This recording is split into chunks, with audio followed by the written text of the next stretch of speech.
takes too long, but he hits the free fire on two players. Oh my gosh, Ayala! Don't do it to him, Ayala! Don't do it to him! Happens, the magic happens! Mythic!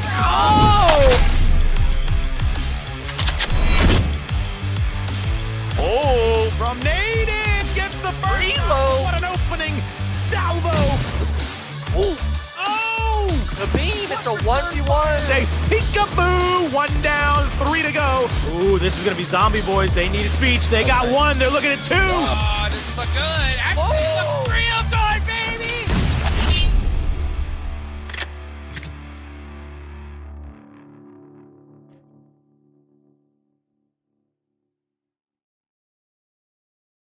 And welcome back, ladies and gentlemen, to the good old Titan series. This time around, Season 4, Week 1. Titan series, it gets better and better each and every week, and the teams are always bringing the best that they can possibly bring, and so is the talent.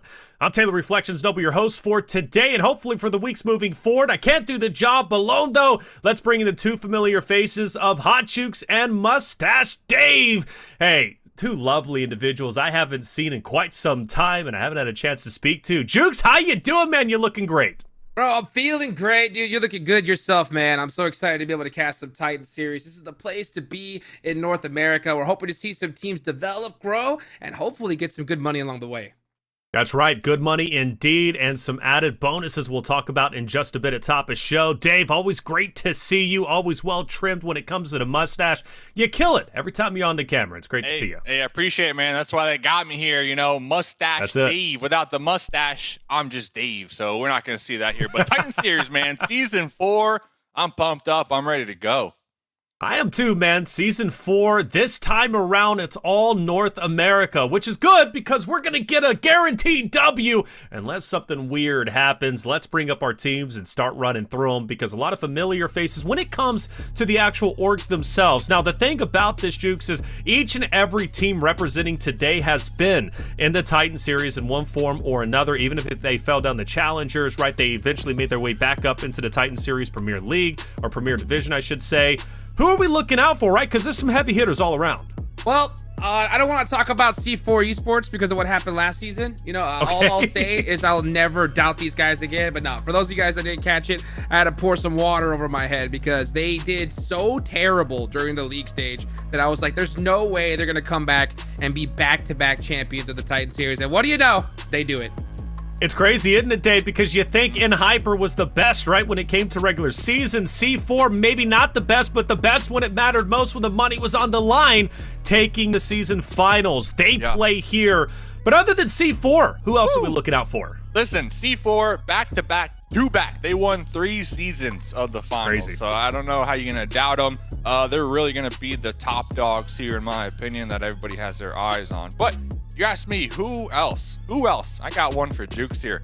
YKG, all right? I know this is a team we've been talking about for a long time here, but guess what? Fate is now on the squad as the IGL. So YKG, man, I got some big hopes for this squad here this season.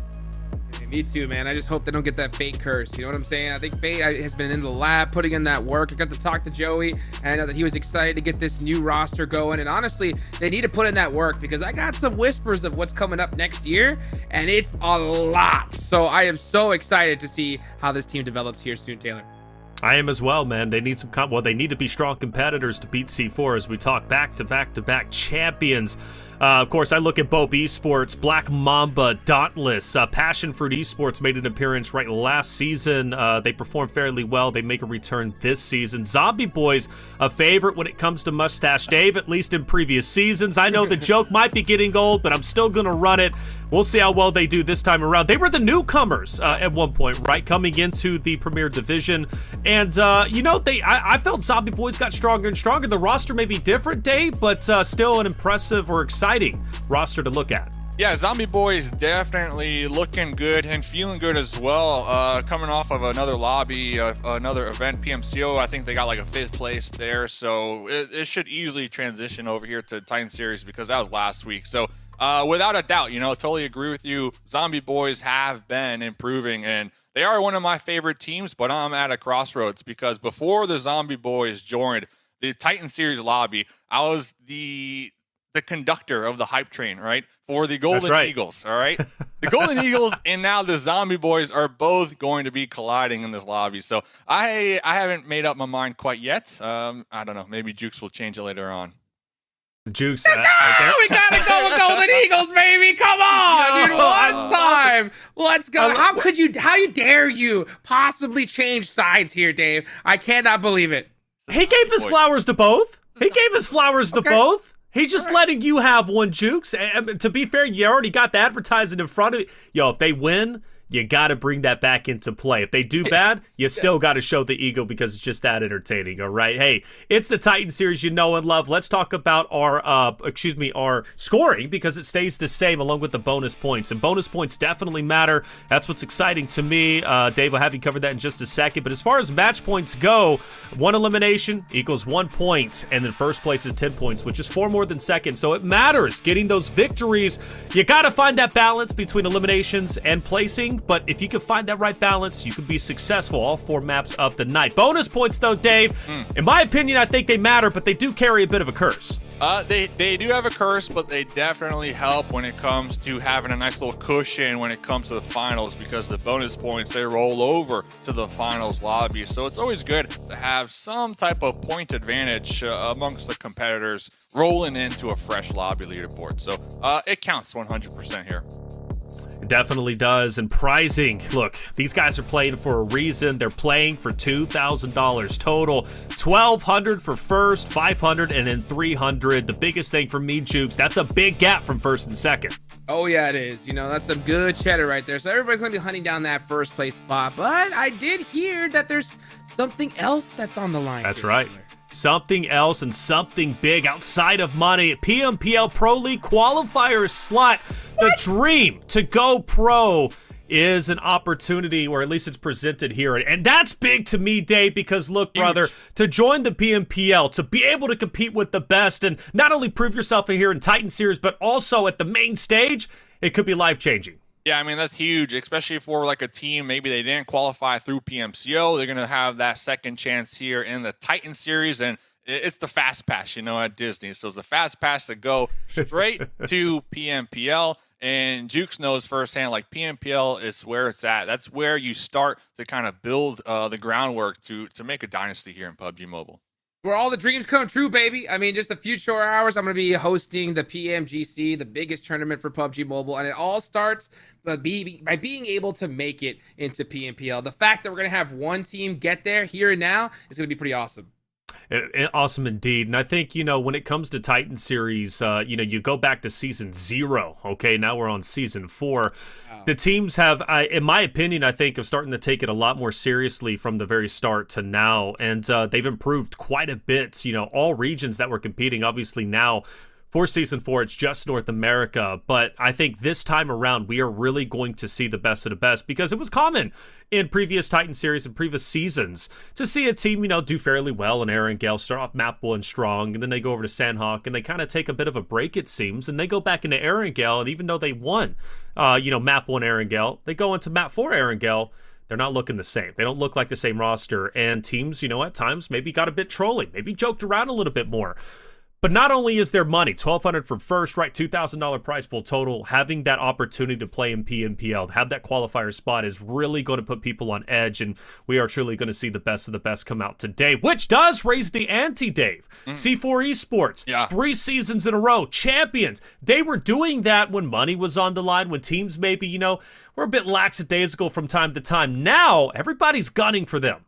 Yeah, without a doubt. I mean, when it comes to the Titan Series, C4 are the champions. 3 seasons in a row. It's hard to top that here because they're setting records. So I'm cheering for them. So if they can get 4 seasons as the champ, but I also kind of want to see it be mixed up here a little bit, and you know, Zombie Boys take it. So I don't know, man. Yeah. This season's gonna be pretty interesting, and there's a lot of mix-ups when it comes to rosters as well, which is always fun to see because I believe this is gonna be like the first lobby that we see some of these teams come together and try things out to see if it works. Yeah, that's a big talking point, Jukes. You got the teams, and they get a bit mixy from time to time. You know, a lot of the best teams, C4, for example, they don't make many roster changes, and that consistency is key, and that's what makes them the best. But throughout previous seasons, rosters would shift quite drastically. What's the risk versus reward now? Because you have that PMPL qualifying spot that's up for grabs. You change your roster from week 1 to week 2. That could put you in the dirt quickly, or it could elevate you, right? It's risk versus reward.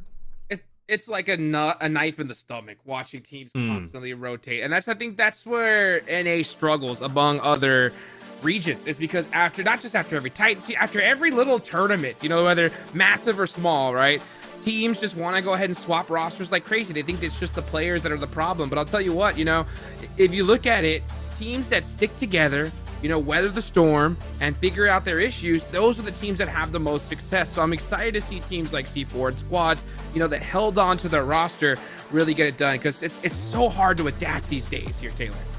It's very hard to, well, I think BR inherently, it's hard to adapt in general because there's already so much randomness put into play, RNG. And that's why I like BRs personally. It's totally different from regular multiplayer where you have, the set maps, the set strategy, set rotation. You have that in BRs, but with the twist of all this randomness put into play, third parties that come absolutely out of nowhere, and you see teams consistently win. For me, that makes it all the more impressive. C4 is a great example of that, but this is the season to win. If they won the past 3 seasons, they lose this one, it's gonna hurt more than anything. Now, Dave, we started with you talking about the rosters a little bit earlier. You gave me 2 options, and you already created this turmoil between you and Jukes, right? The Golden Eagles, and of course on the other side, Zombie Boys.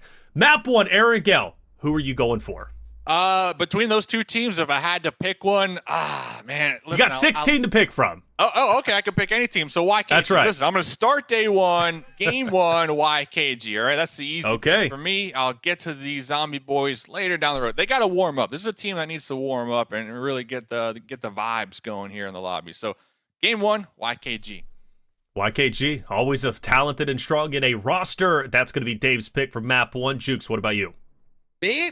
Gotta go with N-Hyper, right? Come on, N-Hyper, right? I think we need to see some greatness from the squad, right? Because I've been really, really worried about them for way too long now. So hopefully we can see them get some good work in here today and get warmed up here for bigger tournaments here in the future. So outside of N-Hyper, though, who else would you be going with? I'm gonna go with the Golden Eagles. Why not? Kakabe! Is that the Kaka one? We gotta go fly That's away with some Golden Eagles action. Golden Eagles action, and you're going to be bringing that Golden Eagle up into play, so I like that. So other than N-Hyper, who have been talented in previous seasons, not here this time around, Golden Eagle is going to be your pick. You're staying consistent, and I love that. So Golden Eagles, and then YKG for Dave. And I'm thinking YKG personally is going to be my pick. They're just a strong roster. I want to go for some others, but YKG is definitely going to be my pick this time around. Chat. You're smart, the collective mind. Who are you going for? Because I know you guys are opinionated. We'll take on each and every one of you, but for now we're at a safe distance, so I can say that. So you guys going YKG? You got 16 teams to choose from. Who you going with? I believe map number 1 is about to get started. It's going to be Erangel to start off season number 4. And I'll tell you what, I couldn't be more excited to get it going. So, Hot Jukes, Dave, what do we say? We ready to get to map 1? I'm ready. Yes, sir. I know, Dave, ready. You are too, right? Yeah. Hey, YKG, I'm ready for them to get that winner chicken dinner. So I'm feeling good and I'm ready to go. They're ready to go. They just told me that here, Hot Jukes. So let's get it.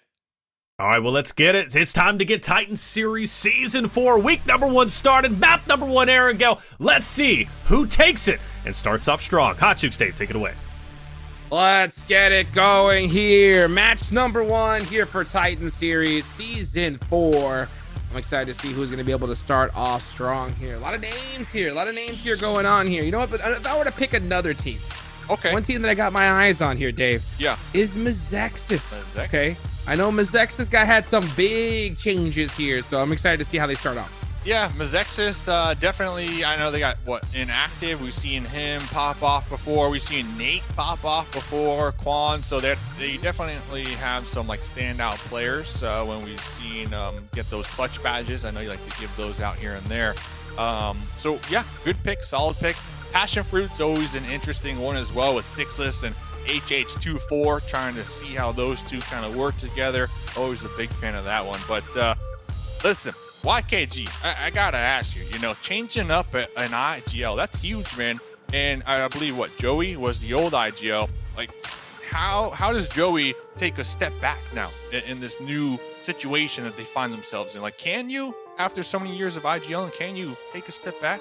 I think he's excited too, to be honest. I actually got a chance to talk to him not too long ago, and he was telling me about the changes that were coming up, and the fact that he is now throwing that IGL role over to Fate, I think frees him up to do what he does best, and that's frag, to be honest. You know, like, this guy can get it done, that's for sure. But it looks like we're already dealing with some hot drops off the rip here in military. Oh no, this is I guess this is what you want to see here. Game number 1, you want to see these teams, these players fight for their spot. So it's going to be excuse, as we see right here. Looks like one of them already knocked down and out, and Matt trying to get the revive over there. But yeah, I mean, hot drops definitely to be expected here, especially with a fresh lobby. All these teams, yeah, they had scrims, but you know, you want to fight for your drop position here, especially when it comes to the longevity of the Titan series. So it makes total sense to me, Hot Jukes. Yes, sir, indeed. So let's go ahead and see, as we're getting a little bit of a split loot action here. Nothing to worry about. This zone, though, is mighty interesting. It's going to be heading on over to the west side. Dude, YKG, big chilling over there. Fairy Pier, Quarry, they got this zone all to themselves right here. I mean, this is scripted. They even got deleted user popping off over there. But over here, look at this. Look at this. Zombie Boys, Passion Fruit, big fight to start off the day here. And let's take a look to see what happens here. Zombie Boys, one of the teams you're hoping to pop off here at the start. Right over here at apartments, you can see Julio looking to find some off angles. Let's see. He's able to find him right now. He's just holding this spot. I don't really care for it. I don't think I think he was just trying to go for that window. He finally gets on in, trying to get looted up here to get ready for this fight.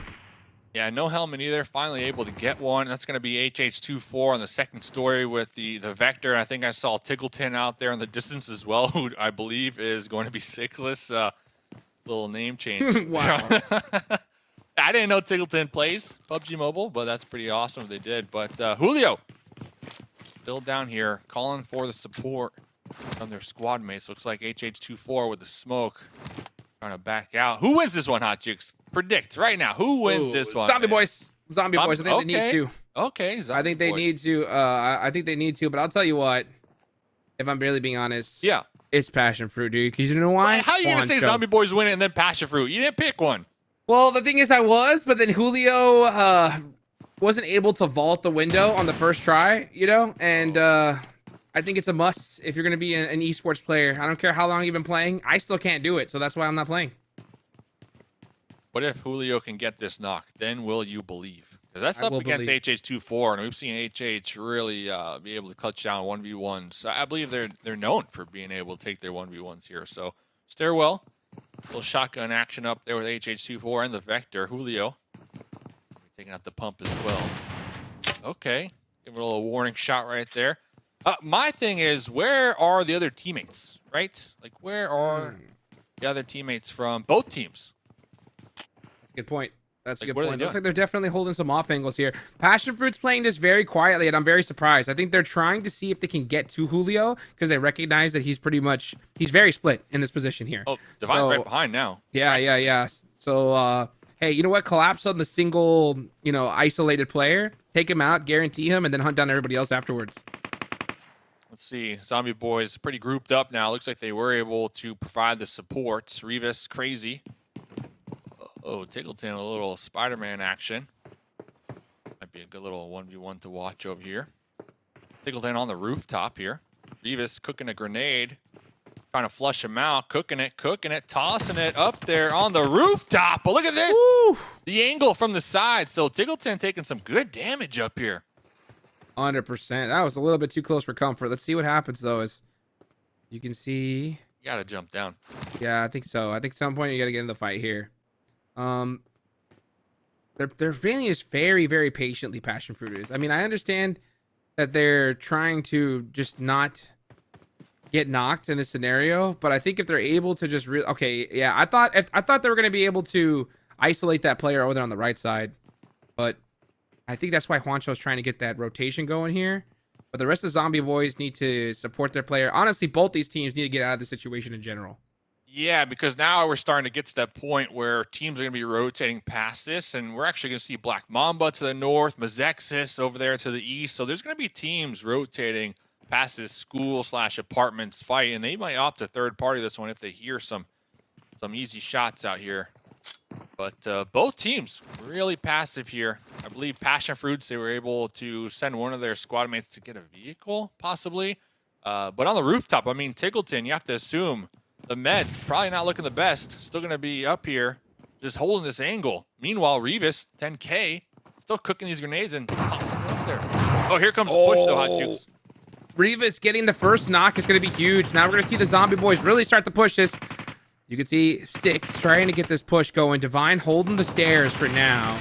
Oh, HH24 gets knocked on the off angle. Zombie boys looking to take this fight here. I mean, Passion Fruit really need to make something happen.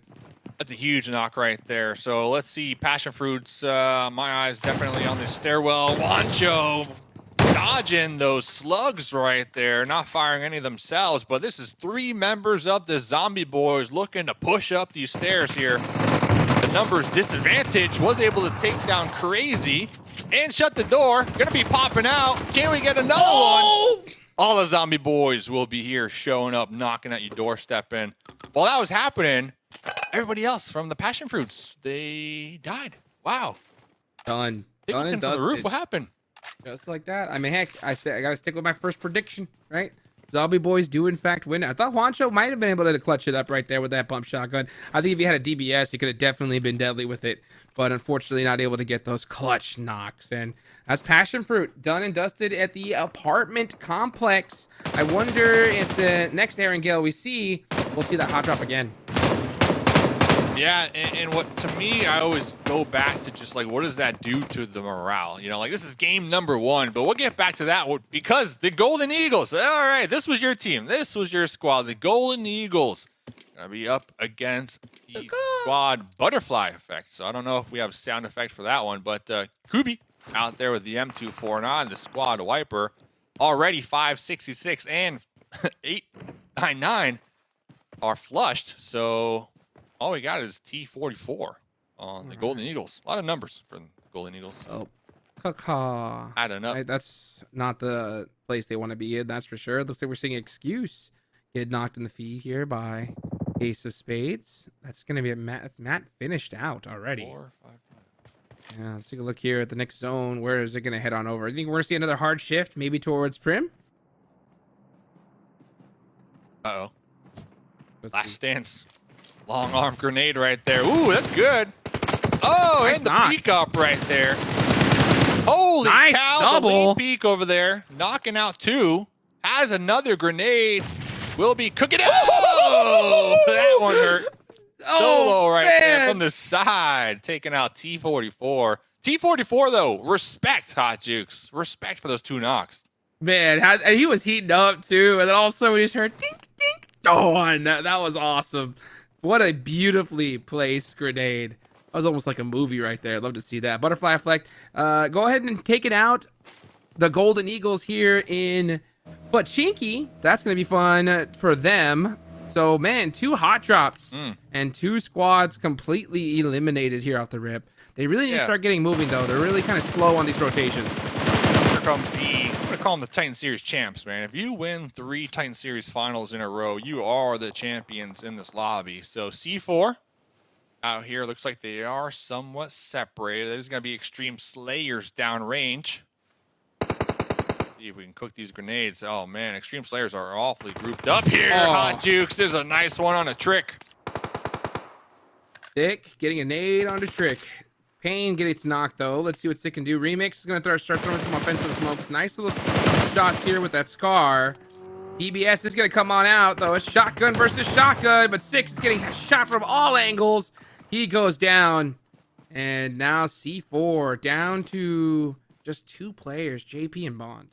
Yeah, it's kind of falling apart here at the seams, and I think it's just Sick just biting off a little too much more than they can chew over there. Maybe even just, you know, forced to take that fight because they did get stuck out there. But the 4-1-2 Nomads looked like out there in the distance. Actually, some of them did pull up to attempt a third party. They are going to be gone now. But Extreme Slayers, look at this. They are on the hunt. They want to finish this fight. And they're on the hunt indeed. Here comes Bond with a shotgun. Boom! Oh, he missed the shot and goes down. He had 1 shot, 1 opportunity, and wasn't able to hit it. So Now it is down to 2 players to C4 after all. As we start seeing, yeah, they're hunting him down. I love this squad of Extreme Slayers, man. Remix is a beast. The rest of the team, I love the fact that they've stuck with this roster. I mean, obviously they didn't have the success that they wanted in the past, but I think this is definitely one of the big developmental teams here in NA. Yeah, and taking out C4, the Titan Series champs here, game number 1, that's also, in my opinion, a confidence booster. You know, that's a great way to start off your season here compared to other teams that we were kind of chatting about, like the Golden Eagles and Passion Fruits getting eliminated really early on. But going back over here, the Nomads, or the Nomad, I put up a fight. Crow with a couple grenades on Ace of Spades here. Big nades coming on out. Let's see what Blinky can do. He's trying to get one. Oh, that would hurt. Blue Zone might get him, though. He's got to be careful. Yeah, he goes for the first aid. It's not going to be quick enough on the bandage. And down he goes. So already 3 teams eliminated very early on here.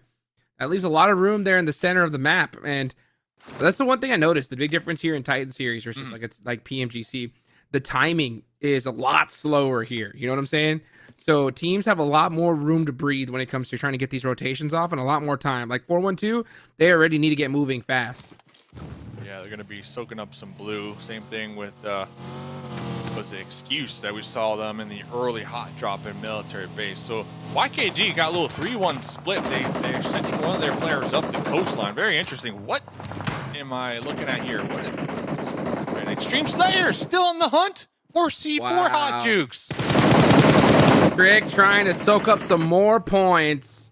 And Pain, wow, hurting, barely able to make it away. Last player up for C4. Damarado is not looking very good. Trying to avoid hitting any trees or nothing. He's gonna go for the chopsticks bowl. Actually, nope, passes that on up. And this is just south of Everest. Crazy. Here goes Extreme Slayers, making the push. Extreme Slayers, nothing but fights here. Now Remix in the front lines with the DBS versus DBS up against one of the players from SBG. Robert GG from the back lines trying to play the anchor position as Remix right there instantly thirsted. So one of the teammates already thirsted from the squad of SBG and one of them on their knees. So it is a 2v1 or 2v2 for the time being. Like Extreme Slayer is trying to pull back here. Rob's trying to get it done with the shotty. Switches to that M4. Robert's going to make the big push here. Very, very risky. Ah, not able to hit the shots. Gets 1 bullet off, but it ain't going to be enough. It's really up to Trick here to have to clutch it up. 5 nades from Trick. Let's see what we can do here. Getting some nice damage onto Rob's. We'll be cooking the 4th one. Off. Missing the mark. Yeah, off. Let's see. 3 more to go. See what happens here. Can Trick laser this nade? He needs to. And I don't know what he's doing sitting. At a certain point, you just have to push it. You know that once knocked, this is your only opportunity, because if they go get this full res off, they're going to come for you 3v1 for sure. One of the SBG members getting... Oh, maybe hop on the roof. Maybe hop on the roof, get that angle going. Never mind. Well, Extreme Slayers, at least they had some elimination points, right, to kind of help offset the lack of placement points. Same could be said for Butterfly Effect. So 2 squads getting involved really early on. Now starting to look at the feed. SLR, Super Lazy Reflex. Looks like they just wiped out a team or a player from Azexis here to get this compound. Let's see what is going on here. Next zone popped up as well. A little shift Reno up there. The SPG, the only EU team here today. Okay. Being able to make a nice defense there on Extreme Slayers, one of the top North America teams, at least in my opinion. And in one of the best positions, that's actually one of my favorite spots for a circle like this. You get so much real estate, so much room to breathe. And we'll see what happens as though we're getting into Gatka. Man, Black Mamba is really fighting this one out with a 3-1 split. I got a couple of broken walls. So you see Unknown with a little buggy, so they might be able to group up with their squad mates. It's going to be a challenge, especially if you can't see. But looks like one of the squad mates on Bope are knocked out, so that might be the perfect window for Unknown to group up with their teammates here. I love how their teammates are doing a great job, though, at just providing that cover fire for Unknown to group up. Heads up play from them. Echo with a nice little headshot there on the Bope. But this is kind of a... frivolous fight, in my opinion. Like both, I highly doubt we're gonna see both push this if they get a knock. Necro's off angles pretty aggressive too. If they're knocked out in the field, they're probably just gonna bleed out. But it looks like now they're gonna be grouping back up. Yeah, both of these teams are gonna be within the circle. So like you said, no real reason to take this engagement quite yet. Dauntless dead center, by the way, big chill. And YKG, the only team really being proactive here, flexing out, trying to get all the angles and all the real estate, I guess you could say, on the west side. So we'll keep tabs on them as everybody else found a compound for the time being here, Hot Jukes. Yeah, this is something that I think NA really struggles with. Is they don't understand the mechanics of what's really best for them. I think in situations like this, like Pope and Black Mamba, right? They're so close to each other and in a central position.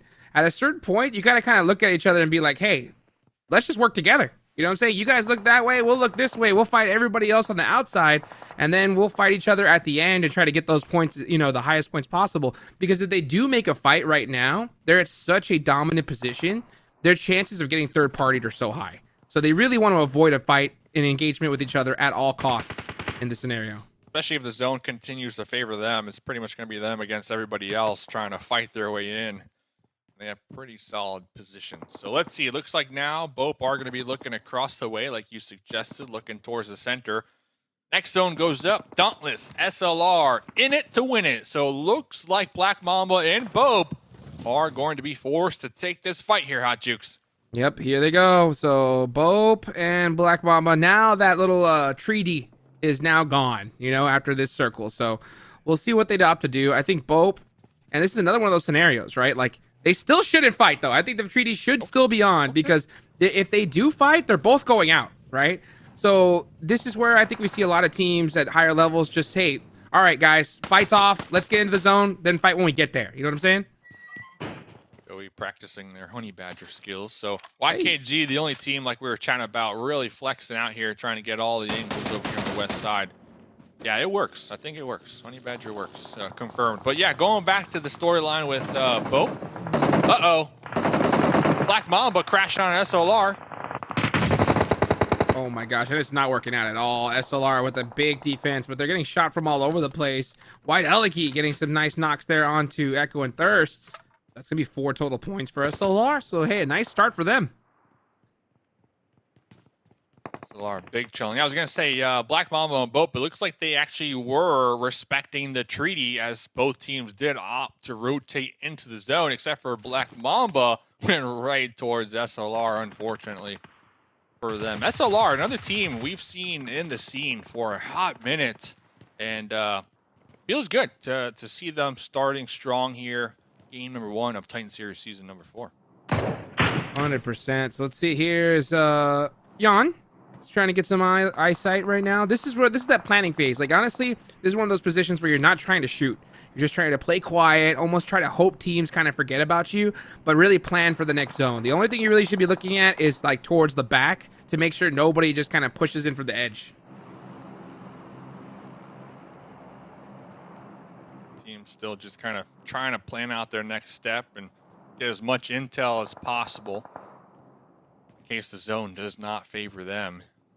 Kind of slow. I mean, we saw a lot of teams get taken out early on, so that will allow some nice real estate here. We're only in stage 4 with 7 teams, so we did lose a nice little chunk of the lobby. SBG still chilling out here, so they did get that revive earlier on.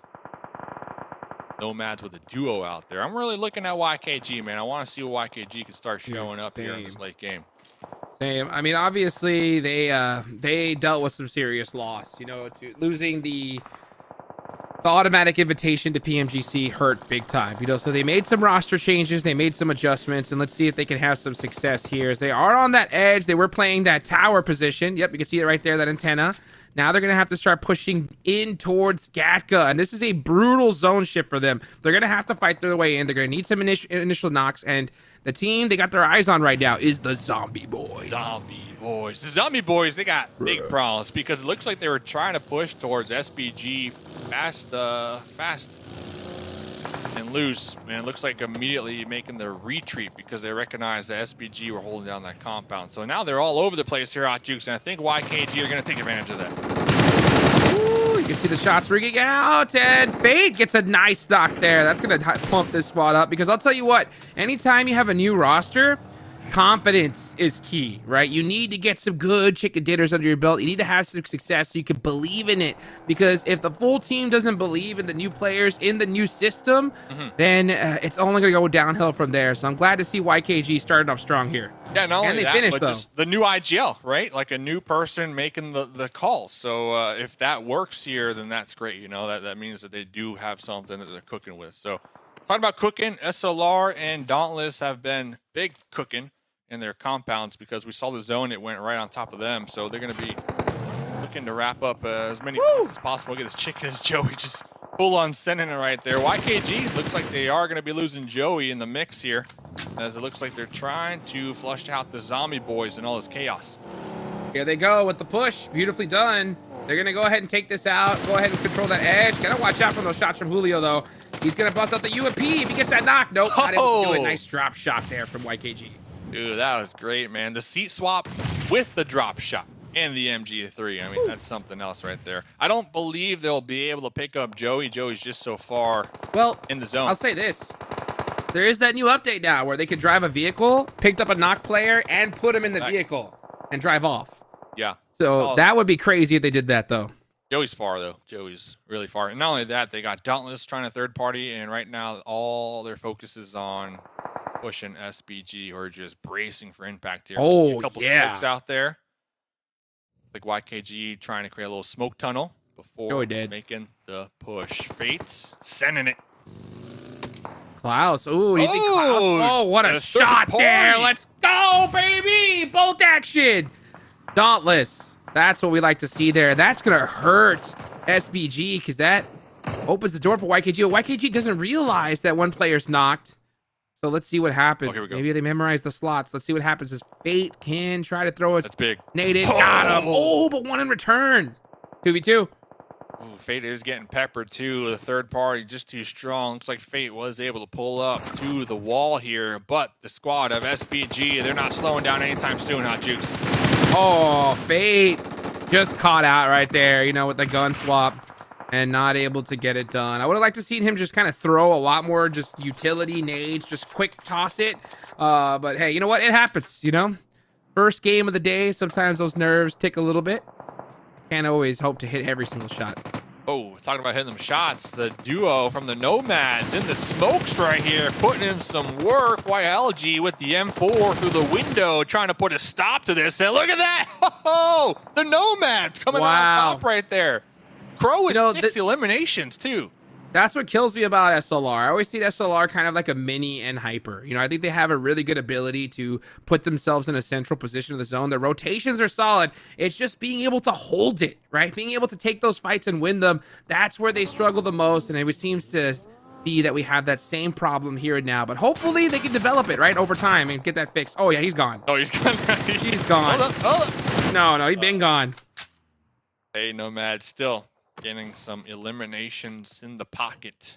Talking about eliminations, Dauntless with 11. I don't think I could have predicted that here in game number 1. Yeah, they had the compound for a good part of this match, but we see a lot of times that teams that get the compound, they just turtle up, you know? Dauntless being proactive here when it comes to eliminations.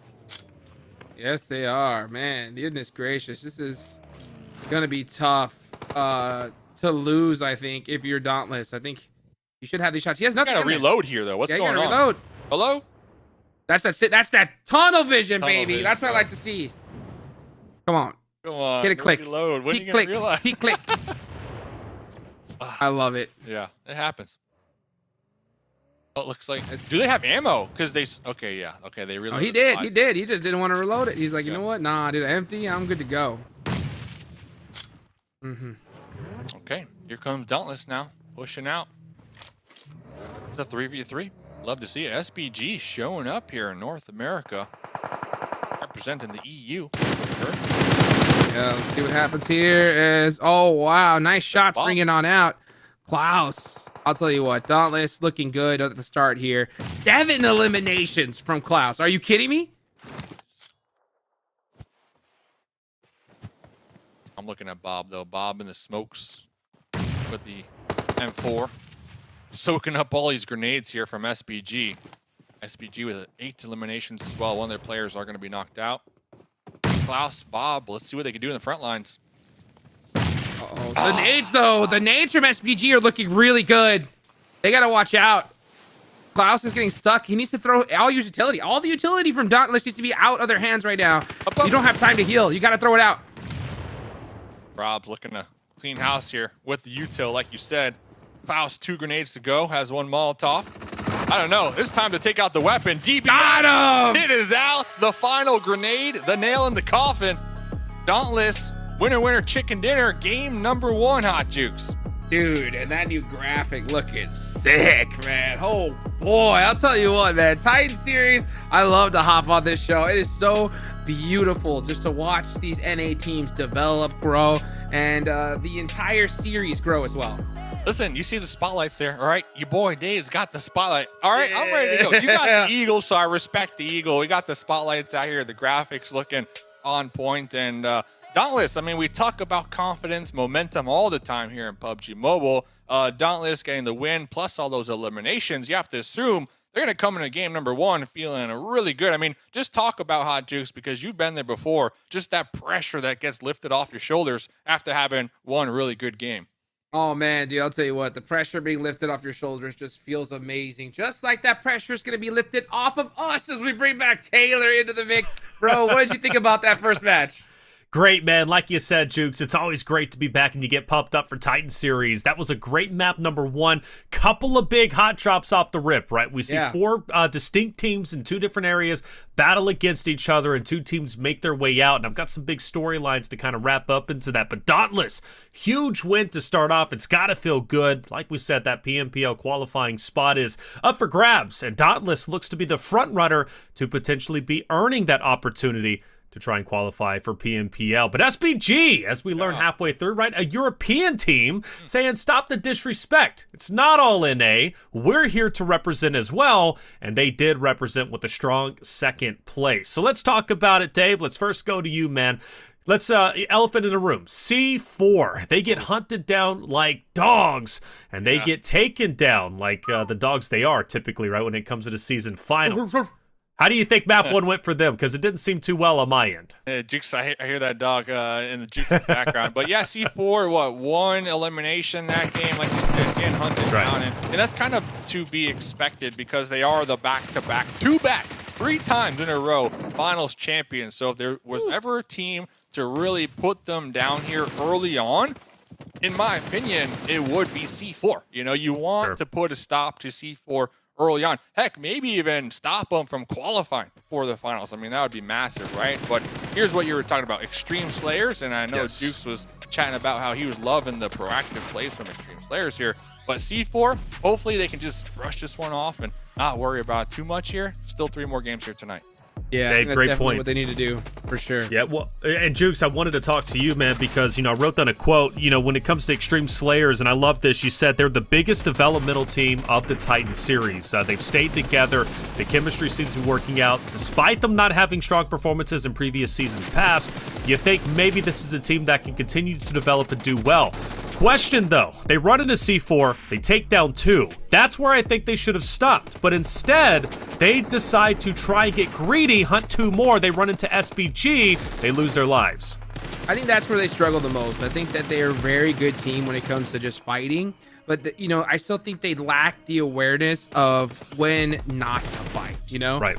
There's plenty of times where I was just talking about it a little bit earlier, right? When you have 2 teams in the central position, it's not best to fight each other. Just just say, hey, guys, you guys cover that side, we'll cover this one, and we'll worry about the business later on. So I think if they're able to figure that out, we'll see a huge jump in performance from them overall. Dave, Dauntless gets 11 eliminations, 1,200 damaged out. I swear all of that was Klaus. Yeah, I mean, my dude had like, 9 eliminations, and we saw the double, you know, fadeaway grenade at the end for the winner wearing chicken. I mean, that's a highlight play right there. So shout out to them, and shout out to Bob. All right, Bob showing up here tonight, putting in work. I think like 400 total damage done, close to that. But Bob, MVP in my opinion. Klaus needs a picture up there, man. With a performance like that, 9 eliminations, 800 damage to be exact, plus clutching up at the end. I'm not gonna lie, Jukes. At one point, I thought SBG was gonna win, but if it wasn't for that beautiful multi from Klaus, that beautiful clutch at the end, Dauntless would not be in first. We wouldn't be looking at their match report stats yet. Here they are. That's right, Klaus. Send us that selfie, baby. Send us that selfie. We need it because, man, this guy could definitely get it done. That's for sure. I was a little bit nervous. I would have liked to see them throw a lot more util. I think they made that game a lot harder towards the end than they did. But you know what? That's game number 1. You know, we talked about those nerves. Sometimes, you know, you don't make the best decisions. I will tell you though, right? You may be able to get away with that here and now, but you won't in the future. So I definitely want to see that tightened up sooner than later. Enigma's in our chat saying disgusting stat line. 22 grenades used from Skaz from SBG. Woo. But you know, and I think 21 of those was thrown in the end zone. They were throwing out everything they could and they were connecting. And that's why I started getting worried for Dauntless. Well, there it is. Match results from map number 1. Dauntless with a tremendous lead, Dave. 24 points, towering over SBG at 14. 3 maps to go still. We look at our top 3, but let's pay attention to our bottom 3, Ace of Spades, Golden Eagles, and Passion Fruit. Yeah, and a lot of these teams at the bottom, if you recall, they had some early game skirmishes and even some hot drops. I know we were chatting and watching Passion Fruits for a hot minute up against Zombie Boys. 0 points, you know, so it kind of leads you to think like hot drops, are they worth? I have to say no, honestly. Yeah, I don't think they are personally, because again, that balance, right, from the start, from the initial, and that's your foundation. That's where you set up. But then again, a too passive, I think, of an initial is also not good. You know, I was paying close attention to C4 start. They go all the way over towards the northeastern portion of the map, and they're alone. There's a team above them, but they're really no contention. They have to rotate through SBG and 412 Nomads. Zombie Boys was another roster. Granted, they don't really run into them per se, but when they're going to be hugging the edge of the map like that, Jukes, their rotation, it can be volatile, especially with the zone like we saw in map 1, which was all the way over to the left-hand side. They had a long way to go. I mean, man, these tournament zones are just delicious as always. They always go in the craziest of places, and it definitely makes things a lot more difficult for these squads. But as you were talking about earlier, these hot drops, they're just not beneficial at all. I will say, if you're going to do it, it has to be in day 1, because sometimes you just got to set your authority down, right? And say, you know what? This is our spot. Leave us alone. But if you do lose that fight, I think you just got to leave. You just got to say, you know what? This is your tournament. We'll go ahead and find another spot after that. And that's a decision that has to be thought about really hard, because you go back to Erangel from map 4. You're going to see it again. You're going to see the same teams. And for the teams that won their initials, right? For example, looking at Zombie Boys, flawless win against Passion Fruit, 4 up, 4 down for them. And then you look at Butterfly Effect against Golden Eagle. Again, another flawless win. Granted, though, T44 was looking deadly up until that movie scene where the nade took him out. Had my jaw absolutely hit the floor, because it happened so suddenly. Just wasn't expecting that. But you got 2 great teams. So for Butterfly Effect, Zombie Boys, they don't have to move. They can stay where they are. Now, for Passion Fruit Golden Eagle, they've got to now decide, is it really worth it to drop there once again heading into map 4, especially if these next 2 maps don't go well for them. But Dave, the coach for Zombie Boys at one point or another, the guy who's been shouting them out, I saw a little bit of a tough point for them. They split up 2-2, and it ends up doing them in the end. 1-2 ended up going up north. We saw that zone go towards, of course, where it ultimately ended up ending. Those 2 that were next to the ending zone, they lived for a little bit longer, but the 2 that went up north, they run into a full squad, they get eliminated. Too much confidence, all right? Too much confidence from the Passion Fruits fight. And you know, one thing I want to know about Zombie Boys, if you recall, going back seasons now, all right? Sure. I'm just happy they're fighting, all right? Back in the day when we first saw the Zombie Boys, this was a team, their main goal was just survive. And we would see them in that late game, all in their own different shacks, maybe one in the bush, not even taking the fight at all. So just kind of to add on to what Jukes was saying in the pre-show, a lot of these teams throughout the different seasons of the Titan series, they have been growing big time. And it's just beautiful to see, because when we first saw the Zombie Boys, this is a team that would not fight anybody. They'll let them rotate on by. They'll let a dude just walk on by. As long as I'm in a bush and he doesn't see me, I'm good to go. But now the Zombie Boys are being proactive, aggressive, and taking the fights. You love to see it here. That's a fact, actually, and you're right. I remember them literally, their introduction into the Premier League coming out of Challengers, one of the fresh faces, the fresh teams that we didn't know too much about. They're literally aiming down sights at players. They're not shooting. Why aren't they shooting the shot, right? Now they're finally shooting the shot, but now are they getting a bit too greedy? And Dave, I think that was a great point. You got to find that balance once again, much like Extreme Slayers have to do. They can't be hunting down the last. You're going to get a bulk of your eliminations, or you should anyways, in those those final zones. That's where you're wanting to pick up the majority of them. You can be patient, wait off, because you never know where the third party is going to be. Team, though, that was mentioned quite a bit and was even Dave's pick there, Jukes, was YKG. They finish off in 5th place. They pick up 5 eliminations. Not a bad start to Season 4. How do you think they did?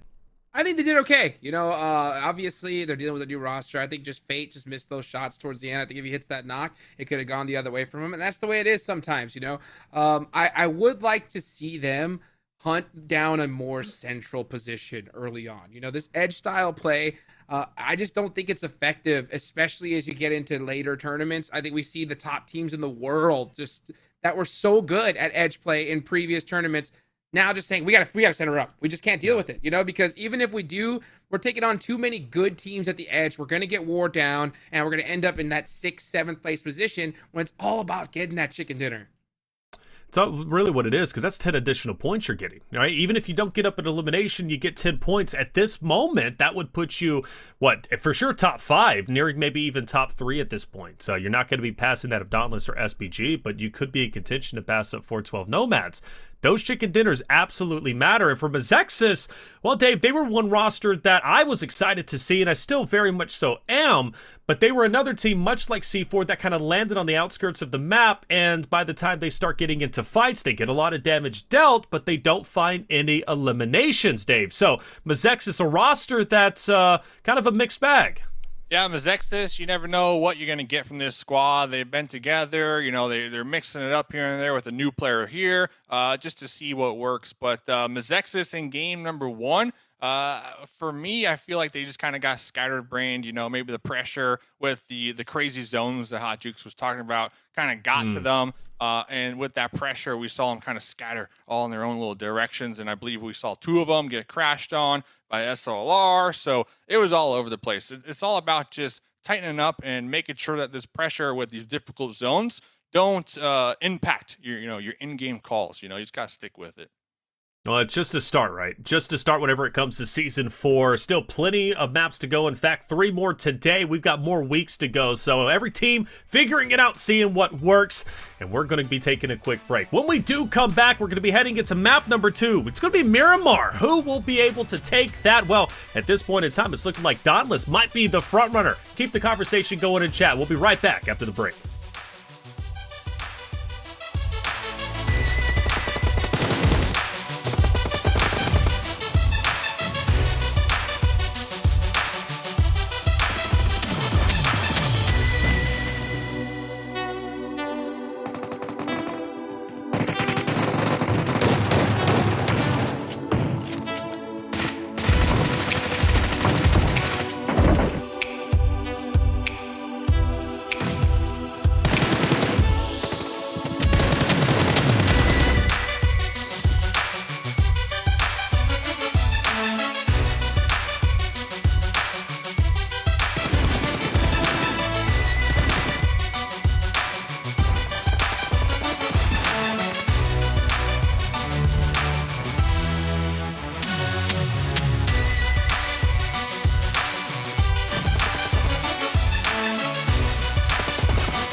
And welcome back, ladies and gentlemen, to the Titan Series Season 4, Week number 1. And we're off to a great start as NA. Well, there's only one EU team, and I tell you what, they nearly got the victory. SBG representing EU here, the kind of outnumbered, right? But they don't care. They're looking to take it, and they nearly do with that second place. But Dauntless, they get first in phenomenal fashion. Klaus was absolutely on fire. He finishes with a total of 9 eliminations. So that is the team to beat at the moment. I'm Taylor Reflections, Noble, your host. Let's bring back in Hot Jukes as well as Mustache Dave.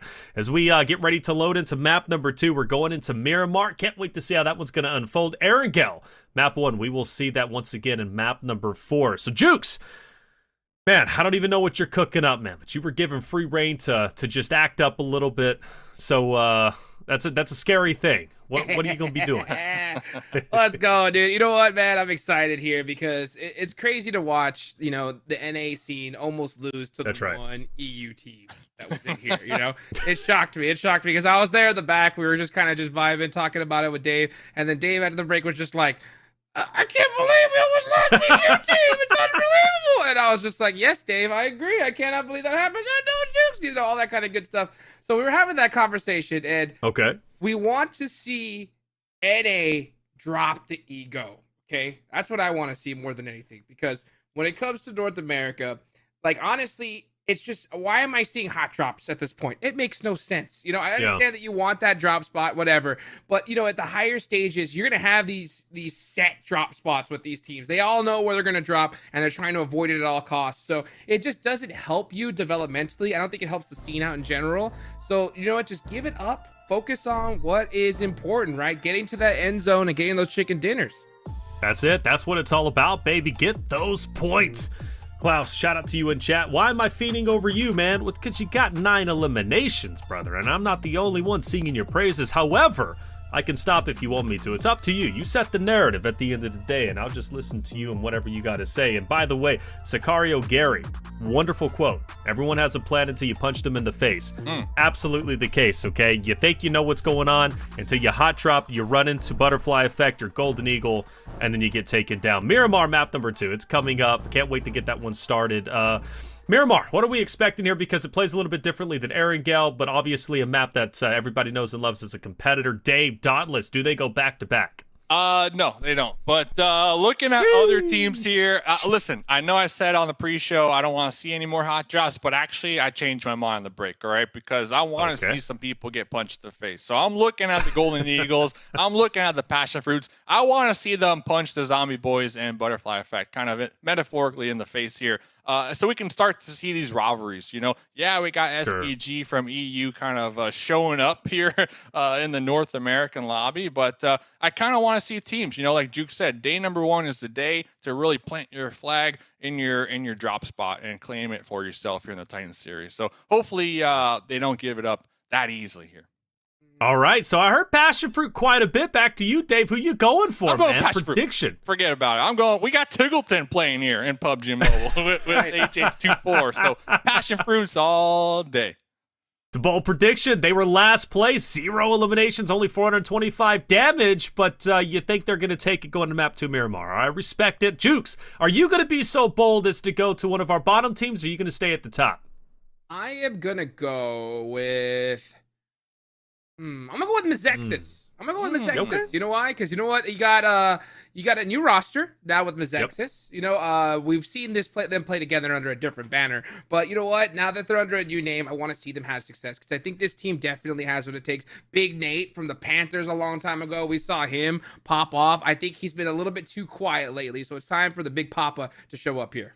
Fair enough. Big Papa showing up, showing out. See how well they do. Mizexis, a team that didn't pick up any eliminations of map number 1. They had a bit of a slow start. When they do get into a fight, they get wiped. For me, I'm going to go Extreme Slayers. I like the aggression. I do. I love what Juke said, right? Biggest development team whenever it comes to Titan series, and that development is going to continue even today in this week. Miramar, map number 2, Dauntless, looking to go back-to-back. Can they do it? We'll find out. Hot Juke, Dave, take it away. Here we go. It's a Miramar, baby. Match number 2 of the Titan series, season numero 4, as we start heading into Miramar, bro. Are we gonna see another hot drop situation here? I hope so. Are we? You know? I hope so. It's day one, right? And you made a great point. Like, if we're ever going to see it, it is the first day of any season, you know, because this is the day that you really want to claim your spot. Yeah, you know, we could chat before the game started, like, hey, we're gonna drop there, or we're gonna drop there, and it could be all peaceful. But nah. This is North America, all right? And we know these teams, like you said, they got egos, man. That's just the truth, you know. You got an ego. So I think that ego is going to allow us to continue to see hot drops here at you. You know what? I will say this. If you're going to do a hot drop, I think there should be like an unknown, like unspoken rule. You do one, right? Game number 1 in that map. And if you lose it, you leave. Like, seriously, because it's just not worth it to keep going on it after over and over and over again. You know what I'm saying? So, like, a big example is in the PMGC that just happened, right? It's still going on. Group Green, Bra Esports, right? BRA. They kept on hot dropping over and over again in Erangel, and there was 3 matches played each day, only 4 days, right? 3 matches of Erangel. They kept hot dropping, and then finally said, you know what? And they were going for Pachinki. They said they kept losing it, and in day number 2, they said, you know what? I'm done. We're gonna go drop in Severny. Okay. They go all the way to Severny. They leave Pachinki, center of the map. That game, the zone goes all the way to the bottom of military, like the most opposite sides of the map, right? And these guys put up a crazy performance, right? So it goes to show you that, you know, you don't need that zone so much. We see teams with a lot of success. Right now, the top team in Group Green, one of the top teams, is Stalwart, and they land at the bottom of military base. Okay, Dukes. So I don't think these players are taking that advice. North America, baby, let's go! Hey, real quick, shout out to T-Mags, man, dropping 20 gifted subs in the chat right there. Protections was able to capitalize out on that one, and John Doe dropping 10 beforehand. So YouTube chat represent, but yeah, Hot Jukes, you said no hot drops. We don't want to see it, you know. Listen. The excuse said, nah, we're going hot, baby. Getting 4 eliminations down to just 1, and that's why you don't hot drop. But yeah, back to your story. You know, the floor is yours here. Stupid. I'm sorry. I don't know what else to say. It makes just no sense to me, honestly. I mean, it kills the end game, you know, because now there's less teams in the lobby. So it makes you not, if your whole goal in Titan series is to get better, right? Get better. To get better. Well, the PMPL spot now too, though. I mean, I mean, you're hunting the PMPL spot, obviously, right? So you still want to perform good, but you want to level up as well, right? You know, I think you want to try to have, you know, the closest emulation to what a bigger tournament like PMGC would look like. Obviously, not all the teams are going to be on that level, you know what I'm saying? But, you know, timing-wise, rotation timing, you know, quickness, that's something that you guys can really emulate, you know? And it's so crazy to see that just kind of go out the window and say, nah, we're hot dropping. We're going to go ahead and take you guys out. And I don't care if we were the champions here of Titan Series and get bodied in future tournaments. I mean, I don't know. That kind of mentality is just, it's breaking my heart. I heard him say it. Yeah, I heard him say it. Well, let's see what Robs can do. SBG, we saw in game number 1, pretty dominant force. Taking a couple fights, almost winning the chicken dinner, but Dauntless had some clutch grenades at the end. So Rob's going to be holding this one down for the time being. But excuse, yep. Excuse. What is the excuse there, Hot Jukes? You know, that's what I want to know. What is the excuse of seeing all those parachutes and still continuing? Hold on, what is Rob's doing, man? Wow. We're just crawling down the stairs. Hey, the 5S strat. They're not going to know. When in doubt, snake it out. Snake it out. That's all you could do in that scenario. Well, hot drops, as a viewer though, Hot Jukes, you got to say they are entertaining though. They are entertaining. Like I said, if you're gonna do, I don't mind it if we saw just one. You know what I'm saying? Just one time, like, because at a certain point you're gonna try a new tournament and 2 people really want a drop spot, then you just fight it out once and you say, okay, you know what, we lost, then I do not want to see it again. So I will allow it since this is the first Miramar, but after this, I think changes definitely need to be made. Yeah, and I think if they did the same thing, like looking at Excuse, looking at SBG, if they did the same thing on Miramar tomorrow, it's kind of like, come on, like, what are we doing here? You know, you're just risking too much. Are you even gaming at that point? You know, PMPL PMPL spot. You got money on the line. Like, it's all about just, you know, being realistic. And there's so many spots to go here, especially on Miramar with it being so large. There's no reason to do that. So both teams, my opinion, losing the drop. So we should just give it over, you know, find somewhere else to go. It's as easy as that. So, wow, what a day, though. It's only game number 2, Titan Series, season number 4, already heating up here. And once again, shout out to everybody in the chat. Hot Jukes, hey, Hot Jukes trying to pull a fast one. I heard you being quiet. You're quiet over there. I'm like, what's he doing? 20 gifted subs in the YouTube chat coming in hot from Hot Jukes. Had to help the homies out. You know what I'm saying? Got to show some love to the community here. I love the Titan series. I love everything that they're doing here. I mean, I kid you not. It is just one of the most amazing series, especially, you know, like production wise. It really is pretty much second to none here. I love it. I mean, battle trackers, the new graphics gets better and better every single season. And Rob's snaking it out, looking for this vehicle. You know Rob's wants that. You know Rob's wants that. But once when he turns that key, man, whew, oh, man, they're going to be dead. So shout out to everybody watching here today. I saw Bella Fox earlier on cheering on the Zombie Boys. Hey, the Zombie Boys getting some love. Mr. Flip as well. So although I'm not the coach for the team, I definitely am a big-time supporter. But I'm a supporter of every team, Hot Jake. You know that. 100%. Gotta show that love, baby. Look at that Divine. True. I love that passion fruit. Got that good old golden marauder. That's on brand right there for them. HH24, man. HH24, a stud in the NA scene, a legend of old, returning back to the game. I love to see him perform. I just want to see him. I want to see him have success. You know what I'm saying? Of course. I think it's been taking a bit to warm up to the whole new play style, because to be honest, even if you were just the best player ever, you know, in the first few seasons, this game has changed entirely. Are we still doing this? Okay. There's a lot going on right here. And talking about HH24, he is just in the mix here of Extreme Slayers. The only passion fruit right here between the squad. Looks like HH was doing some scouting, possibly looking for a new position from the next circle's shift here. And, well, the spot you want to be in. But, yeah, Hot Jukes, I mean, definitely agree. Like, a lot of these veterans that we still continue to see play here, shout out to them, having to adapt, you know, with all the changes, with the new weapons, the new circles. There's a lot going on here, so shout out to the players still out here grinding it out and trying to play the best PUBG Mobile. All right. Oh man, look at those shots. And that's the thing, is that the skill cap has just been raised tremendously. It's insane. You know, you just can't get away with what you used to back in the day. Now it's all about timing, getting those rotations faster than later. I mean, it's so crazy. Like at PMGC, I kid you not, like 2 minutes into the game, you're gonna see like 9 teams already centered up and then in the zone.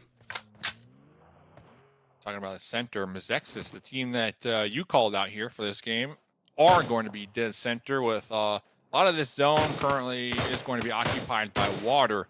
I want to note, though, those 2 islands, Hot Jukes, they are out there. Let's see if we get the shift over there.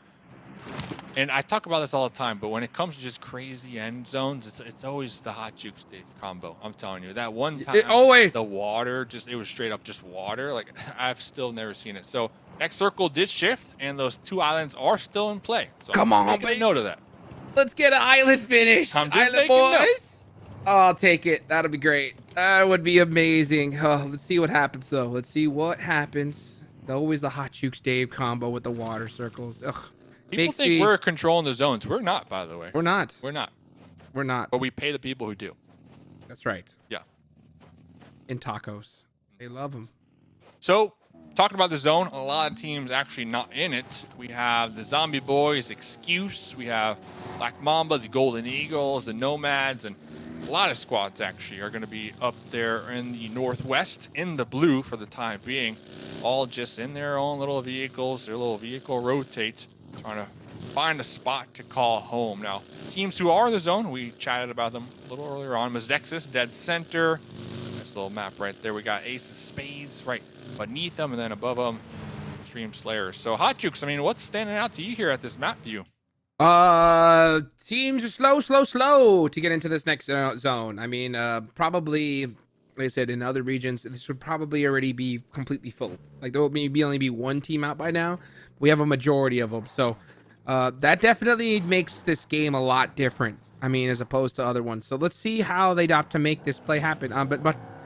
But on with the driving skills, I'll tell you that. You know, maybe that's the reason why we're seeing teams rotate so slow. So, yeah, I mean, we got Baton out there. I mean, the Nomads, just in general, I believe, making some roster swaps from the last time we saw them, too, in the lobby. So, interesting to see how that one develops here. And going back to position, so YKG, they're going to be out there in the distance. We got Tiggleton with the mini 8 times trying to zoom in. Deleted user out there with the M16. Am I seeing that correctly? Yeah, 4 times. Taking some pot shots back and forth. I want to note both teams are not in the next circle, and they're also going to have to be aware of their surroundings because we got Black Mamba up there and the Nomads who might actually opt to take some pot shots themselves. See what deleted user's gonna do. Just try to get that rotation going. Just chilling on the edge zone. YKG love to play that edge, you know. Like I mentioned, I would like to see them go a little bit more centered up sooner rather than later, but right now it looks like they got their eyes on passion fruits. Let's see if deleted user can pop some shots. Maybe even catch some tires here. Nice driving. Yeah, I mean, they heard the shots, you know, moments ago, so they know there's going to be a team over here. So this is them just straight up being proactive, looking to possibly take the fight. The HH24. I don't know, though. The passion fruit's mighty separated here, Hot Jukes. Wancho with the mini. Uh-oh, they got him. tires Deleted and user stuff. really put himself in a bad position. Oh, no, their vehicles are all moshed up here, too. Mistakes have been made in the hills of Miramar. Oh my Now God, we're going to passion be fruit's looking gonna at take care of Tiggleton YKG working their there. way up the hill. Just getting shot from across the way, but 24K is prone right over there. Oh, they're getting third party. Gets knocked. Here comes Juancho, though. Up on the move, trying to catch 24. Here they go. Uh-oh. On the Hello. push. Got him. What's Fate gonna do now? Crazy split from YKG here. This is just one of those fights that kind of raised my eyebrow a little bit. Fate trying to toss out a smoke over there, but also going to be prone. So Wancho with the mini 8 times is going to be spotting Fate down there. 24K probably going to bleed out over here. So yeah, I mean, YKG, you remember, we're going to keep talking about this squad at least today when it comes to just the change up, you know, having Fate now on the squad, changing up the IGLing, I guess you could say. Joey taking a step back. So, oh, here's that new mechanic we were chatting about earlier on. There you go. Oh, you can he's in put the back. a down member in the back seat, reposition to a safer spot, and pick him right up. That's awesome. He's like, Gonna go down, though. I'm hurt. Uh, You didn't pick me up soon enough. I like the ride, though. Thanks. Cool mechanic, bro. Cool mechanic, bro. Oh my gosh. Wow. What are you gonna do? I think he was shot in the back, but I mean, he was pretty lit no matter what. That's so crazy to watch. Next zone about to pop on over. Again, I will note for the record, unnecessary fight, unnecessary split. Okay. Getting into the action here. Extreme Slayers Remix we saw in game number 1. We've seen Remix hit some insane grenades in their career. Looks like they are going to be attempting to flush out the Nomads right here. Baton. I guess some ricochets. I believe accidentally throwing one in the compound, but here we go. That one looks good. Oh, yeah. Happens chunk it here, down, Remix. Baton. Throw the nade. Throw it. Throw it. He ran out in the open and hits it. Oh my gosh, Remix. About to get bodied. Gonna go ahead and try to throw a nade. Misses it and shorts it out too. Man, oh man, I'll tell you what. Extreme Slayers not looking too hot right here. Remix trying to make it happen against Baton, and he's not able to do so.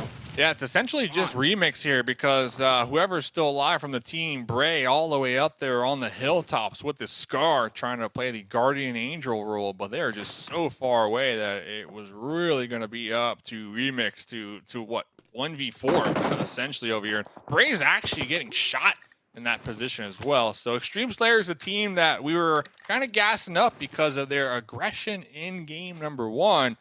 Might have done them in here in game number 2. Let me ask you this. Ask me. Dave. When's the last time you saw one of those Guardian Angel splits work?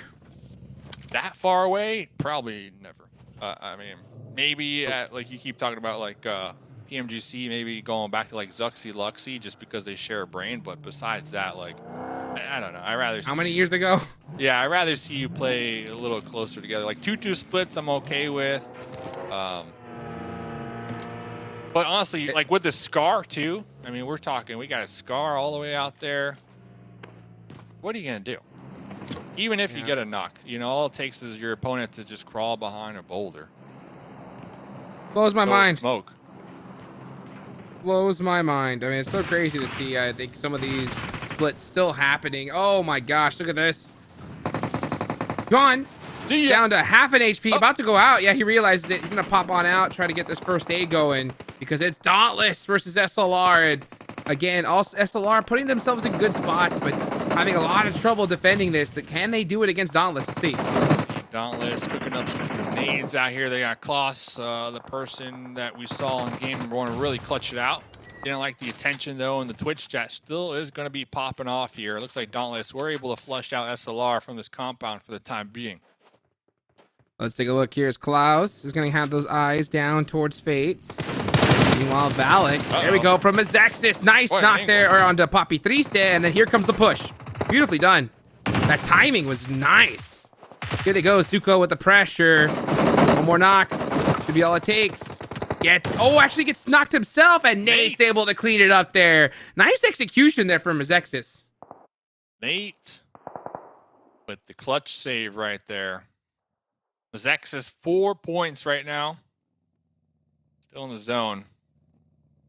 Great teamwork, Valak. I mean, same could be said though. We were talking about the Guardian Angel, like the off angle. I mean, what do you think about Valak out there?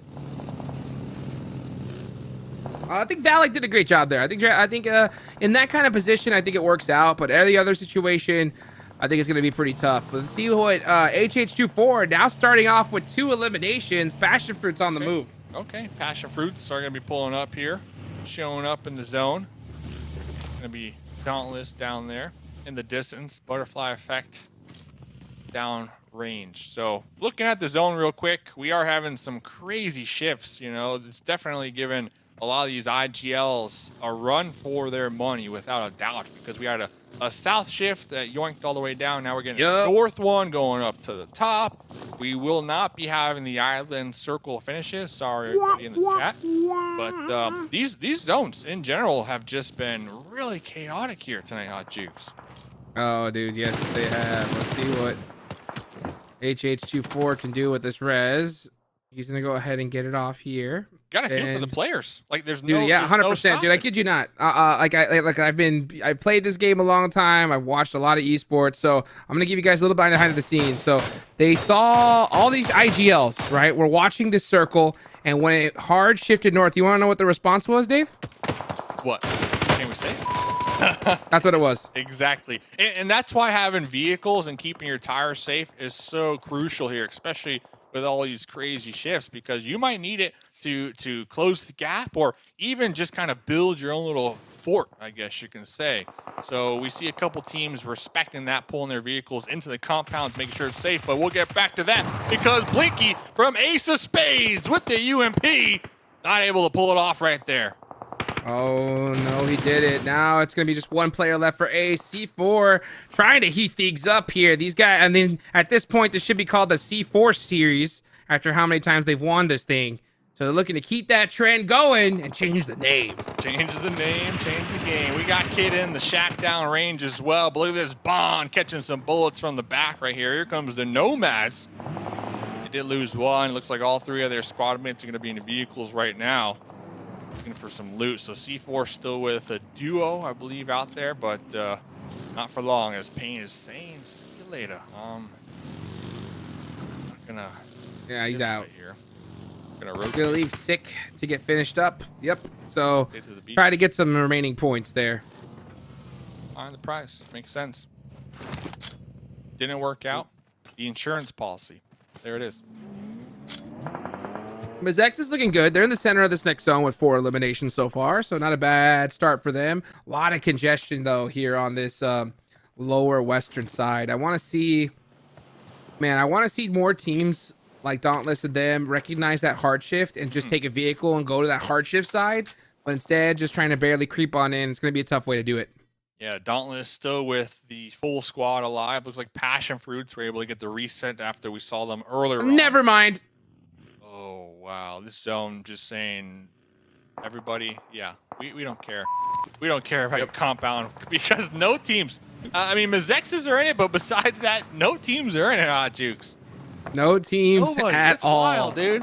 That is a crazy hard shift back to the south. Dauntless like it, though. Let's see how they can. They're trying to take out Passion Fruit here to control this side of the map. This is a huge fight. Either one of these teams can win this if they're able to get this finished quicker rather than later. And you can see Dauntless. Ooh, now starting to see some players coming in from the side. They're having to make the decision. Do we take this fight or do we just try to get into the next zone? Hope also has a duo behind Passion Fruit, so both teams are in a position to get third party. Klaus with the MG3 looking to shred away over there, so they're looking for a grenade knock here to start the fight off, and Passion Fruits are grouped up. That one is going to go in the bowl right there. And Bob with the support. Here comes the push, hopefully. Oh, Joey, the nice trade, though. That helped. That helped big time. Passion Fruit really got lucky in that scenario. But, oh, at 4-1-2, take the point. So crazy, right? So many different teams. That mini is so deadly for stealing eliminations. Klaus is still pushing, by the way. Their teammates are down in the back line. Klaus wants these points. Now can smell them. MG3, 59 bullets, locked up, ready to go. Ate a lot of blue, and now he's in a bad spot and goes down because of it. So, oh, man, Klaus with the second thoughts gets taken out. So that's Dauntless eliminated in 11th after a chicken dinner. That's got to hurt. I think man, I'll after tell you what. committed so much there, you just continue, man. You just continue gotta go pushing for the it. bowl and just letting it rip with the MG3. You're already pushed out away from your team who were bleeding out. Like, you already made the commitment, you know? Definitely should have pre-fired at least. Yeah. Well, it happens, so. Passion Fruit, though. Hey, hold up. Did I say Passion Fruit might win this game? 2. I did. 1. Wow, I'm surprised Nightcrocs even. Okay, yeah. I thought Nightcrocs was going to go out a lot earlier. And he's gone. Yeah, they were saying I'm safe. I think Passion Fruit could win this game. They have all 4 up. They're in a good position. They're feeling themselves right here. Let's see. Running and gunning. PGLTN. Running and gunning. On the way. Using Gotta get into the this terrain. zone, though. Still alive. Uh-oh. Hubie with a 360 spin on the grenade over there. So they know.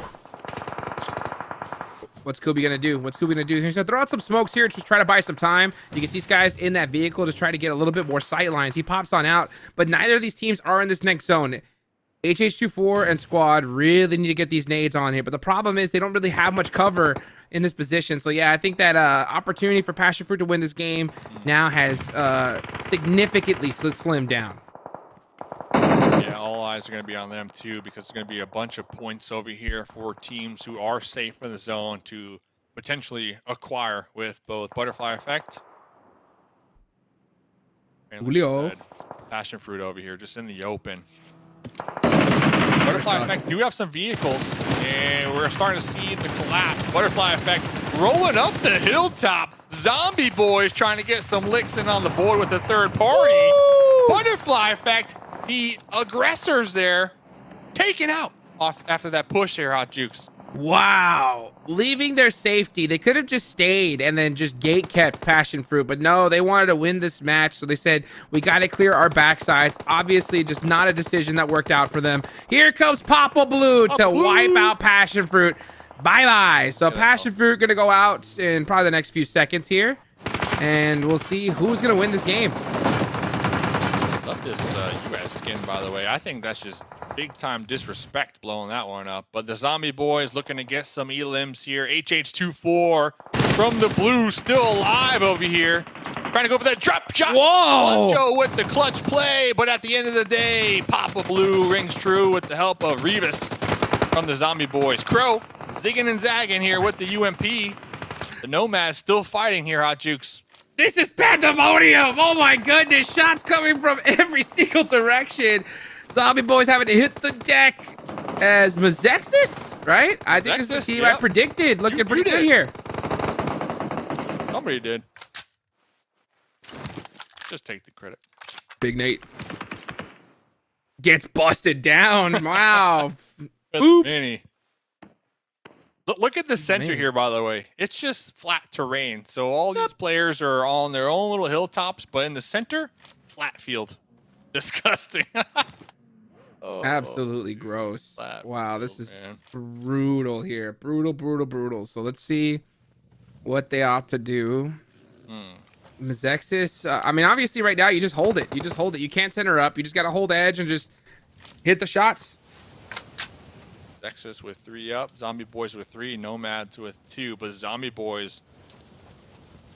Poopsman with 6.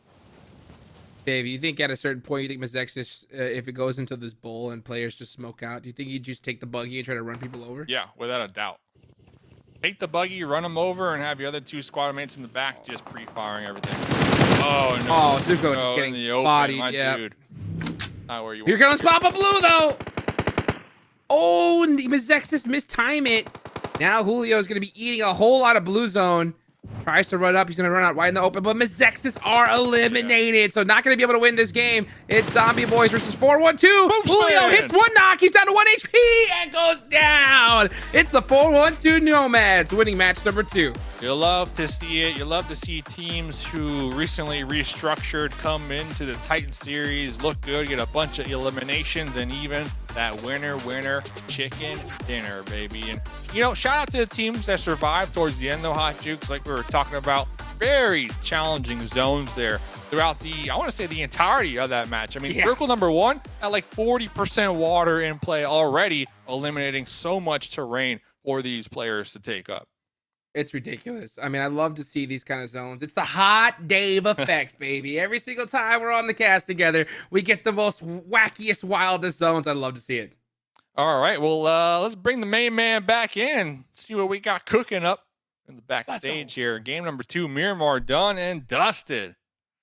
Yeah, that's it, right? 2 games down and a big improvement from multiple rosters. Zombie Boys being the biggest one, at least in my opinion. Second place is huge. 8 eliminations, something not to play around with. And again, finding that balance. Game number 2, Jukes, they run into an issue where they go for the 2-2 split. This time around, it seems like they learn from their mistakes. They stay a bit more together and therefore have a much stronger finish in the end. Oh, yeah. I mean, that one really came down to positioning in that end zone. If you were able to get into a decent spot, you're going to be able to soak up a lot of points. And I'm proud to see Zombie Boys utilize it to the best of their abilities. Of course, they lost the match, but in that one, especially with that small of a circle, there's not much you can do. Not much you can do indeed. 412 Nomads, Dave, pretty big team at this point. One team that we didn't necessarily cover too much, right? When we were looking at our first 16 rosters in pre-show, they get 3rd place in map number 1, first place in map number 2, could very well be taking 1st place. They have a pop-off game, 14 total eliminations, Dave. Woo. These guys are on fire. Yeah, I mean, consistency is definitely key here in these tournaments, so let's see if they can continue just moving along, snowballing, I guess you can say, with Crow with 3, Poopsman with 6 eliminations that game, and Baton with 4. So really everybody on the squad just firing on all cylinders. And yeah, this is one of those fights. This is what we were questioning. Remix, we saw the Guardian Angel all the way out there, Bray with the Scar. Like, what can Bray do right here? We can't even see Baton because of that overhang right there. So, well, good game all around from, like you said, Zombie Boys, Mazexis, and the Nomads here in game number 2. Yeah, great games from them. YKG, though, not bad either. A team that is always much hyped up whenever we're looking at rosters, when we're looking at the Titan series in general. They represent NA very, very well, Jukes. And 5th place in game number 1, 4th place in game number 2. They're making small improvements, but the key point is much like 412 Nomads from 3rd now to 1st place. YKG with 5th to 4th. They're staying consistent as well, so we are seeing some consistencies, even if it's small. Yeah, I will say that we did see that consistency, but I think it was more of a matter of fortune rather than, you know, their own play. Because, I mean, we saw them take a fight, I think, way too early. I think it was with Passion Fruit. and they lost a lot of people because of it. So I want to see YKG be a little bit more disciplined and not try to take, you know, like frivolous fight on the edge.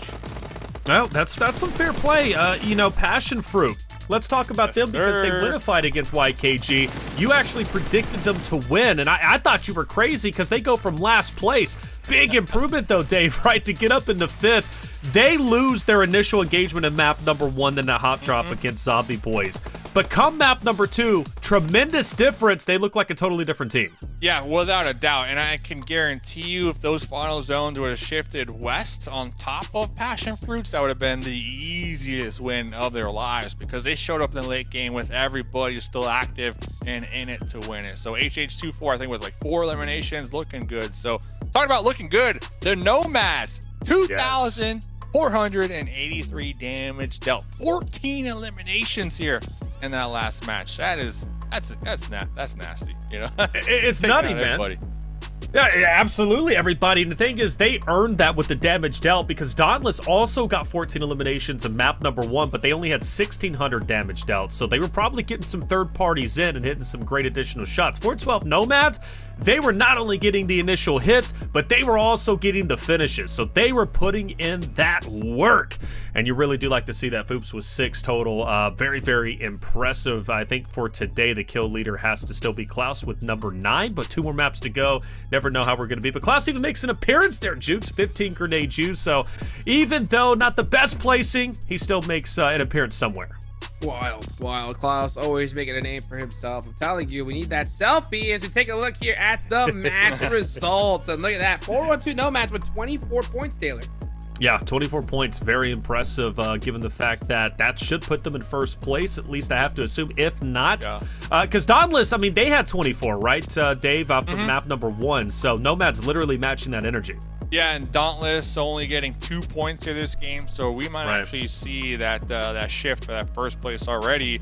And well, let's pull it up overall. Coming up next, I'm looking at you pointed out Passion Fruits dead last, having a really solid game. Look at that, 8th place after one nice match. That is beautiful.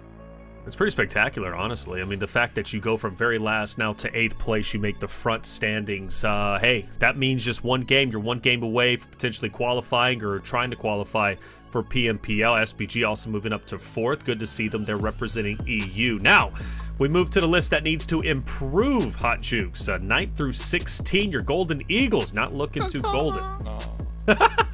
That was sad. It hurts to watch. I mean, come on, Golden Eagles. You got to make us proud here. You know, I got the graphic for you. What more do you want? You know, I'm on the hype train. Yeah. But you know what? All it takes is one game, baby. One game, and they're to the moon. To the moon, man. If Eagles could fly to the moon, they would, bro. And we'd find... I'm about to get really weird. Let me just stop, because the way my mind works, I'm like, yo, we can put a harness on them and we can fly with them, but you can't physically do that, even though Eagles are... I'm telling you, I'm going to get weird. I've got to stop myself. Mary Poppins it. I've got to stop myself, because now there's an image of Santa Claus and his sleigh. It's just getting... Rudolph, look, Rudolph is an eagle, whatever. Regardless, though, boys, that's 2 maps down. Right, we got a little bit wild, right, whenever it comes to the first 2 maps. But again, 412 Nomads being one of the biggest heavy hitters that I have seen yet. Very impressive. 14 eliminations, 3rd, and map 1 1st in map number 2. Watch out, C4. 412 Nomads are looking to take the reins, and that's about it anyways. We have map number 3 that's going to be coming up shortly. That's going to be Sanhok. We're going to take a quick break. When we come back, Titan Series will continue.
takes too long, but he hits the free fire on 2 players. Oh my gosh, Ayala! Don't do it to him, Ayala!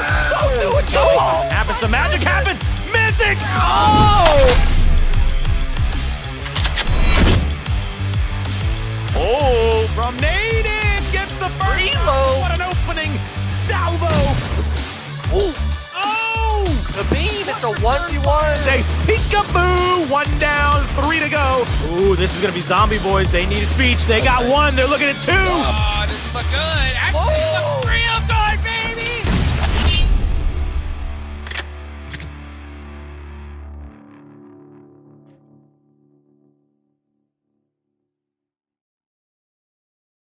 And welcome back, ladies and gentlemen, to Titan Series Season 4, Week number 1. 2 maps are done. We have 2 more maps to go. And already a front runner, big front runner, 412 Nomads. 3rd place in map 1, 1st place in map 2. And they're looking to go all the way with their tremendous lead that they have. I'm Taylor Reflections Noble, your host. Let's bring in 2 fresh faces today, but not fresh when it comes to Titan Series. They're veterans. We've got Dandro. We have Enigma. Great to see you two. It's been a little bit. Dandro, it's been a bit since I've seen you in person. Great to have you here virtually. How's everything going?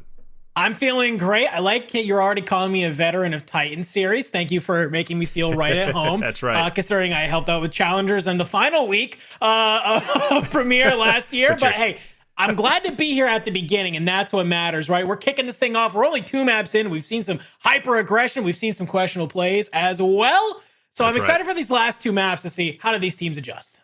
I am too, man. Last 2 maps, going to be a lot of fun, especially with you two breaking it down. Enigma, I learned today that you're 5'11". News to me, I thought you were 6'8", but hey, that's okay. You're a little bit more grounded than I thought. How you feeling? Oh, I'm feeling great. And I mean, we're talking about some questionable plays. I'm not one to glance over just yet about the Santa Claus with crows or the Eagles sort of situation, Yeah, don't worry about that. Taylor. But, you know, we're feeling great. I mean, I had a chance to watch the first 2 matches, and I'm excited to cast these last 2 with someone like Dandre because, you know, Dave and Jukes, you know, they're kind of the old school people. You know, let's bring in some new faces. So, you know, I'm going to say it. I'll start it from the beginning.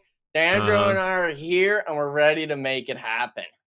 You're getting dangerous, bro. The old word coming out of your mouth, I don't like it, especially given a couple of seasons ago, man. You roasted me for my age, and I got a birthday coming up, November 6th. Your boy's about to be 32. Oh, Jesus geez. Christ. Hey, we're getting up there, all right? You want to talk about feeling mortality? I got 1 foot in the grave, and it kills me each and every day.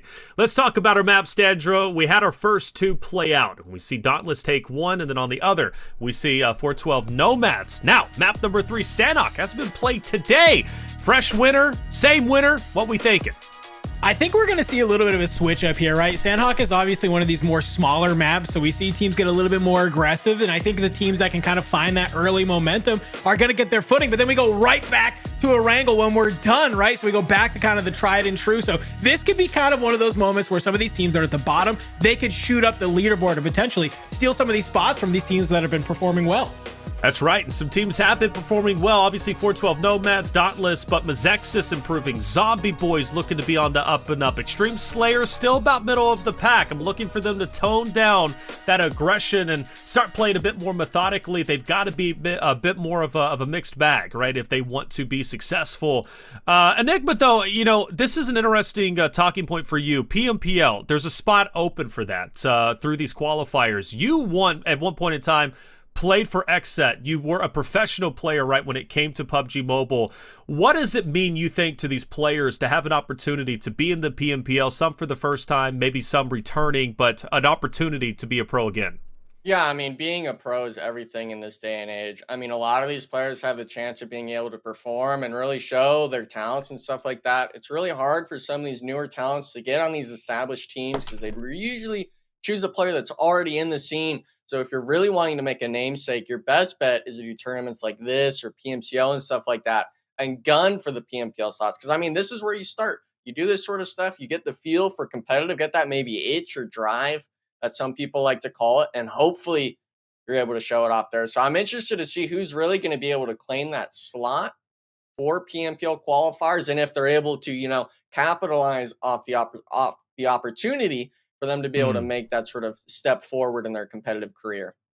Yeah, capitalizing is what this series is all about. The money is great, $1,200 for first, $2,000 in total, right? Which is pretty significant as far as I'm concerned. But then you have that opportunity to go pro, which again can be very life-changing. There's only so many games out there, and there's only so many games you can go pro in. And for PUBG Mobile, these guys and girls, for what that's worth, right? We have multiple series taking place. You got the Challenger Series, that's got a couple of a couple of brackets and overall pool play. But like you've got females out there competing.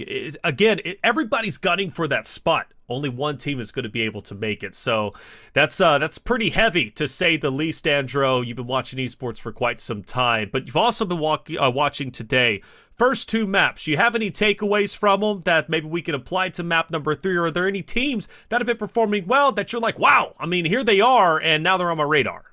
Yeah, I mean, I'm looking at number 1. I think a team that is still going to be on my radar is Team Dauntless, right? I think it's easy to come out swinging in that map number 1. It's not, easy to then continue that momentum into map number 2. So obviously they dropped down a spot, going from map number 1 to being in second place after that second map. But I still think that shows a lot of promise that they can be up there and still net a lot of points as we move on week to week. Now, one of the things that Hot Jukes pointed out that I really kind of also drew the same conclusion was in that last game, we had so many teams that were late rotating out of the gas and into the zone, right? They were trying to play this very slow play style, maybe try to late get in, maybe sneak out a couple of eliminations on their way in there. But for a couple of those squads, that ended up backfiring on them. So obviously that might not be something they do in this next map, but I hope they don't forget that when we get ready to move into that last final Erangel map, because obviously that's a much bigger map. You can kind of execute that a little bit more, but I don't know. I'll be curious to see, will people kind of make that shift, right? Will they kind of have that lingering in the back of their head, or will they maybe just be like, hey, we need to rotate early. We need to get our spots and let's hold power positions.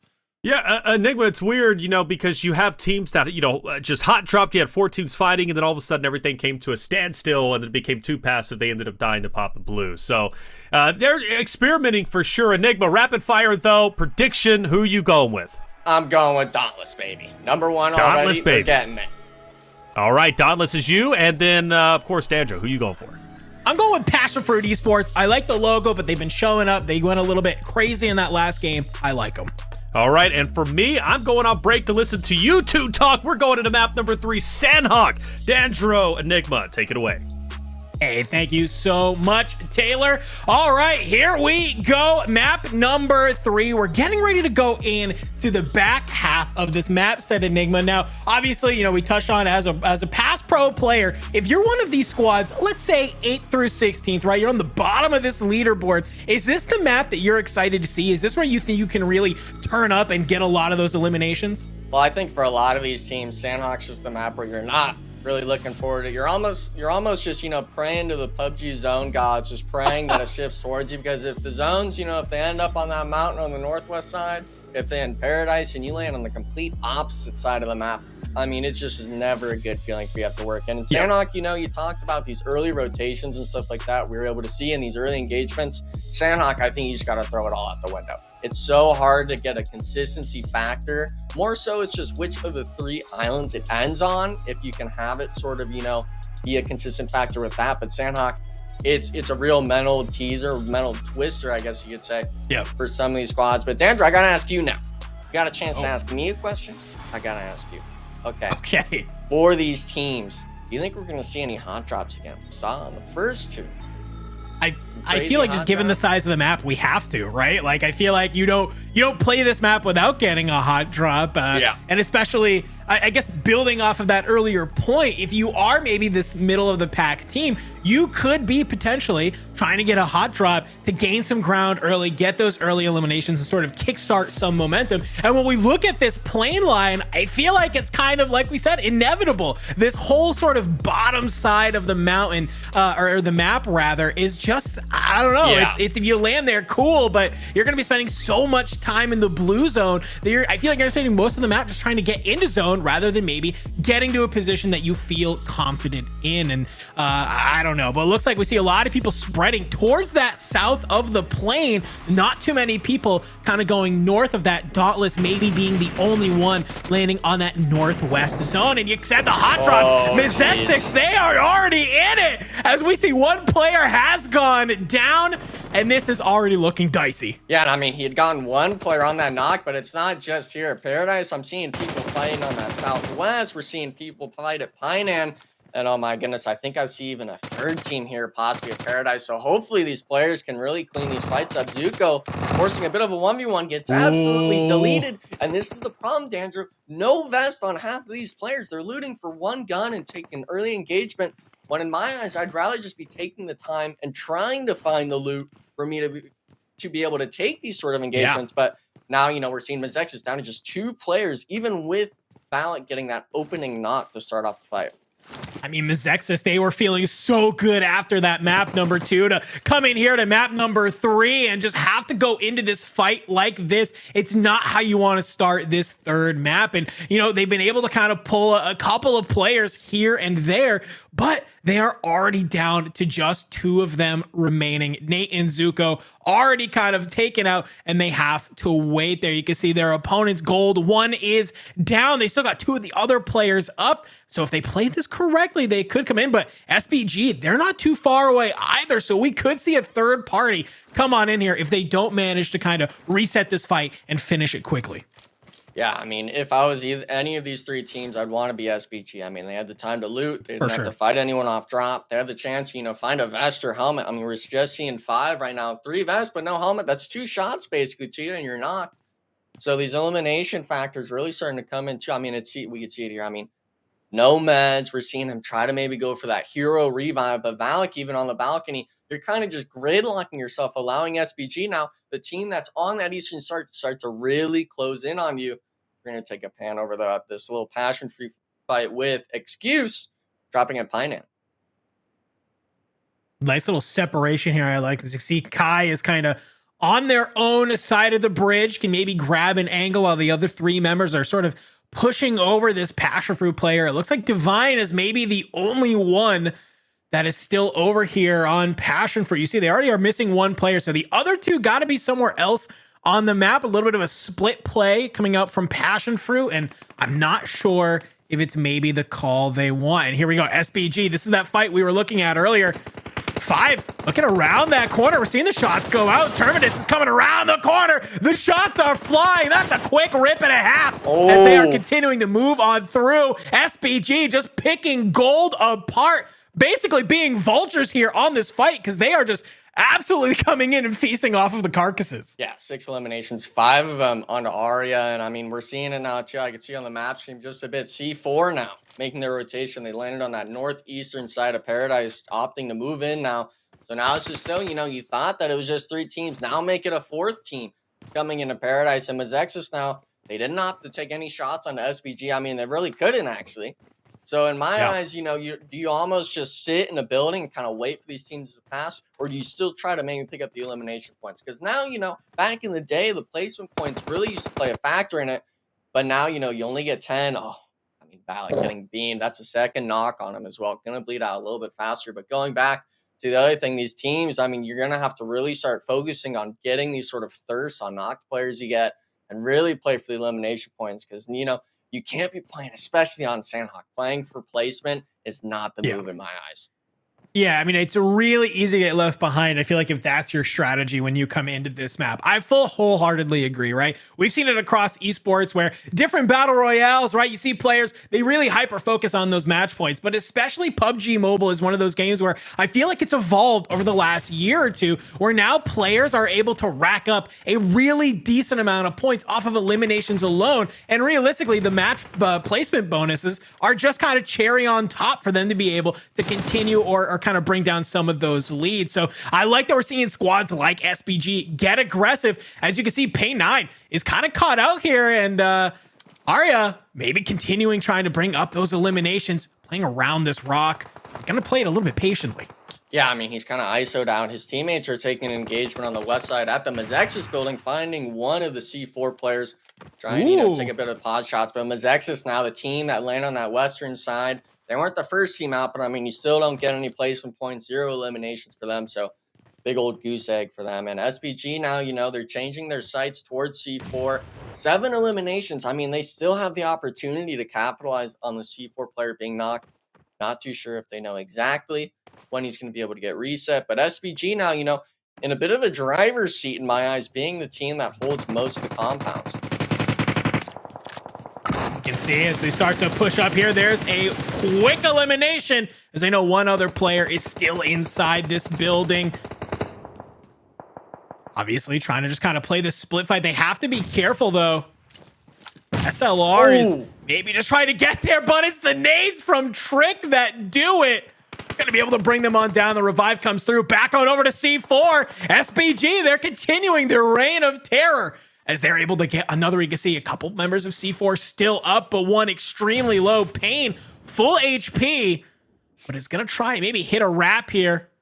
Onto Grand. Sick has the grenades in hand. Maybe can hit something to kind of make something happen, but C4, they really want to turn this fight around. I think if they can come out of here with some of these eliminations, they're going to be feeling themselves. Yeah, and I think Sick there just hit some absolutely insane shots from an off angle in the back, getting, I believe, 2 SBG members, so making it down to just a solo for the squad. The team that, was pretty dominant in their 2 previous engagements, really starting maybe to get a little too overzealous with some of these peaks, and unfortunately going down to just solo. And this is something that we've seen C4 do on multiple different maps, right? This is the squad that we've seen may be that late rotation, be the 4th or 5th party, and kind of just clean up. And so this kind of seems to just be sitting into their game plan. And when we look at this map view, look, they're going to be sitting pretty. They're going to have all of these teams, potentially Zombie Boys, potentially Ace of Spades, rotate into them. They're going to have all of this loot. They're going to have all of the meds that they need, that they were able to gather from all of these players, and just have the high ground and have the power position. So if they play this correctly, they could be setting themselves up to get a nasty amount of points. But on the other side of the map, we got to talk about 412 Nomads Enigma. Currently your first place team, 21 eliminations, 36 total points. Yeah, and I mean, this is a squad I had the pleasure of watching in PMCO and stuff like that. One of the more consistent teams in the lobby. Obviously, another name that comes to mind when I talk about PMCO is going to be the YKG squad. Now, for them, they didn't have Fate playing. This is a player that was on the Execute roster previously, made a roster change after that sort of PMPL America's performance and stuff like that, picking up an established IGL. But 412 Nomads, a team that has had their fair share of roster swaps themselves, but keeping some of these star players, Baton being the name that comes to mind. He's an absolute beast when it comes to some of these engagements he takes, and he's usually almost always the one near the top of the damage charts if his team doesn't get eliminated early on. And this is one of those squads, I think, that is even able to recognize, hopefully all these teams do their VOD review, but this is a team that I think especially does it well, able to maybe recognize that, hey, this eastern side of the bridge is free because all the engagements that went on during that Paradise Resort fight, kind of maybe capitalizing off, people not being able to certain spots on the map and that sort of thing. But YKG, a team that has changed their drop spot. I believe they land on the southwest edge of the map now, starting to work their way in. Looks like 2 members of YKG. They've opted to hop in this vehicle. So a little bit of a split right now, it looks like. All 4 members are up, but these 2 are going to kind of play together. The team kind of around. I do like this play, right? When we're able to grab these couple different vehicles, you can play these different angles together. And that way a team rolls up on you, you're shooting from multiple angles. It can get chaotic very quickly, right? When you're getting shot from multiple angles, you don't really know where to look. The comms they can get hectic, and it really kind of puts the pressure on some of these teams to see, kind of what can they do. As we have Zombie Boys, looks like they're rolling up on the boat, who are in this village down below. And it seems like they have an idea the Zombie Boys is nearby. You can see Necro kind of third party peeking that window, just trying to say, hey, is anybody coming up over that mountain? Maybe give some comms to the teammates. Able to make the cross. Not seen yet. Yeah, and I think one of the boat members is actually far to the west outside of this little city spot at Cal, just on this northern edge of the map. But Zombie Boys, I mean, this is a team as well that, has shown some sort of life tonight, even though, they're undead and that sort of stuff. But it's nice to see this sort of, we've talked about the growth of teams and stuff like that. A few teams come to mind in that sort of aspect. Extreme Slayers is one of Hot Cheeks' favorites in that aspect. Zombie Boys, though, I mean, players that were completely afraid of taking some engagements. Now, putting themselves in the driver's seat in some of the fights and really being able to perform and, play well as a squad. I mean, we just had Halloween. I've seen Thriller. I think we're all aware that zombies can show some signs of life. And well, the Zombie Boys, they are one of those squads to be able to do that. Currently sitting in third, looking to maybe make Sanhok the map that they can jump up the leaderboard, or at least set themselves pretty going into this last and final map. Butterfly Effect kind of playing on the outside here of Excuse. We could kind of see a little bit of a 3v3, but if they're not careful, Ace of Spades is in position to potentially third party this. So a little bit of an awkward situation right now between these two squads. We're seeing some of the grenades go out. Chronic's trying to check, across there. Dark hiding up in this fantastic little bit of a corner. But yeah, there we go. You see the kill feed. Ace of Spades is going to be claiming first blood onto one of those Excuse members, as Dark is just going to lay low and kind of just play patient here. Yeah, and I mean, they had a smoke angle too to try to make the cross. Unfortunately, still getting caught up. But look at this. I mean, it's the complete warehouse door being open. They do get an opening onto the Butterfly Effect player that was up on that upper box in the corner. So really a 2v2 fight now. Might be a little bit of a regroup, but Butterfly Effect now trying to mountaineers. They get one. Andrew, it's a 2v2, make it a 1v2 fight at the warehouse. Butterfly Effect turning this around with the utility usage down to just Kai. I mean, Kai has to be able to stay up here, but Butterfly Effect, they might try and trade this as both maybe swing here. The shots trying to come in. Kai's able to find one. Maybe go for the thirst. Is it going to be there? Trying to just play this. It's looking good. Can Kai do it? Kai gets two. Butterfly Effect taken out. Excuse Kai going insane. Yeah, but I mean, it's not like it's without loss. We see Ace of Spades now, the team that you mentioned, taking the pot shots earlier, knowing, hey, there's only one player left in this squad. And I mean, they're just going to play this textbook right now. Let's throw a few nades. Let's make sure we all get to the doors, and it doesn't even matter. Kai, a great performance out of him individually, but unfortunately the squad being eliminated in 11th place, only 6 elimination points. And this is an issue that I think we noted about, with it being a smaller map and these teams not really being able to find maybe a foothold that's solid enough into the zone. And with this zone, I mean, we've got to talk about it. The water river just running down the map, splitting it open. A lot of the map that you'd want to be playing, just you're leaving it up to a coin flip almost if it comes to your side of the island or not. So I'm interested to see what these teams choose to do in these sort of Sanhok matches where you're maybe not able to make that rotation in the zone. Yeah, I mean, that's kind of where sort of that in-game knowledge comes into play, right? How well can you read these zones and how well do you exit? Because I think what the bigger question to me is yes, okay, you have to make that decision or make that knowledge of like, okay, what side of zone do we want to play this on? But you have to also make that play call very quickly as a team, right? Because you don't want to be stuck in this like, oh, which side do we want to play? Do we want to play this side? Do we want to play that side? It's like, no, you need to commit, because at least then if you commit, at least you can commit to the wrong decision is better than kind of waffling about what is the right decision. So hopefully it looks like a couple teams maybe kind of we're trying to do that, but there we go. We're seeing a lot of these squads are going to have to make their way across this open water up to this island that is up here. Dauntless, the team that we were kind of shouting out at the beginning, they are up on the high ground. They have this mountain and they are just looking down at a couple of these teams. They're looking down at 412 Nomads. You can see a couple of the other squads that are there, but well, Endorphin, not going to let them be up there for free. Kind of throwing down a little bit of pot shots, letting them know like you don't get to stay up there for free, my man. Yeah, and for once, I mean, they've held a split all game just around this bridge. They were actually on the east side of the bridge when I was noting it earlier about those fights with C4 and Mazexis in Paradise, rotating to the east and then coming back on the zone shift. Oh my goodness. Okay. And the thirst. I mean, these players, it's Baton wasn't the one that got the initial knock, but the shots out of these players, you're playing a spot like that, edge zone. You're expecting no one from the middle really to be looking at you, but 412 saying, nuh-uh, and we see this as well. It's not just one squad they've got their eyes on. It's now Bope on the bridge.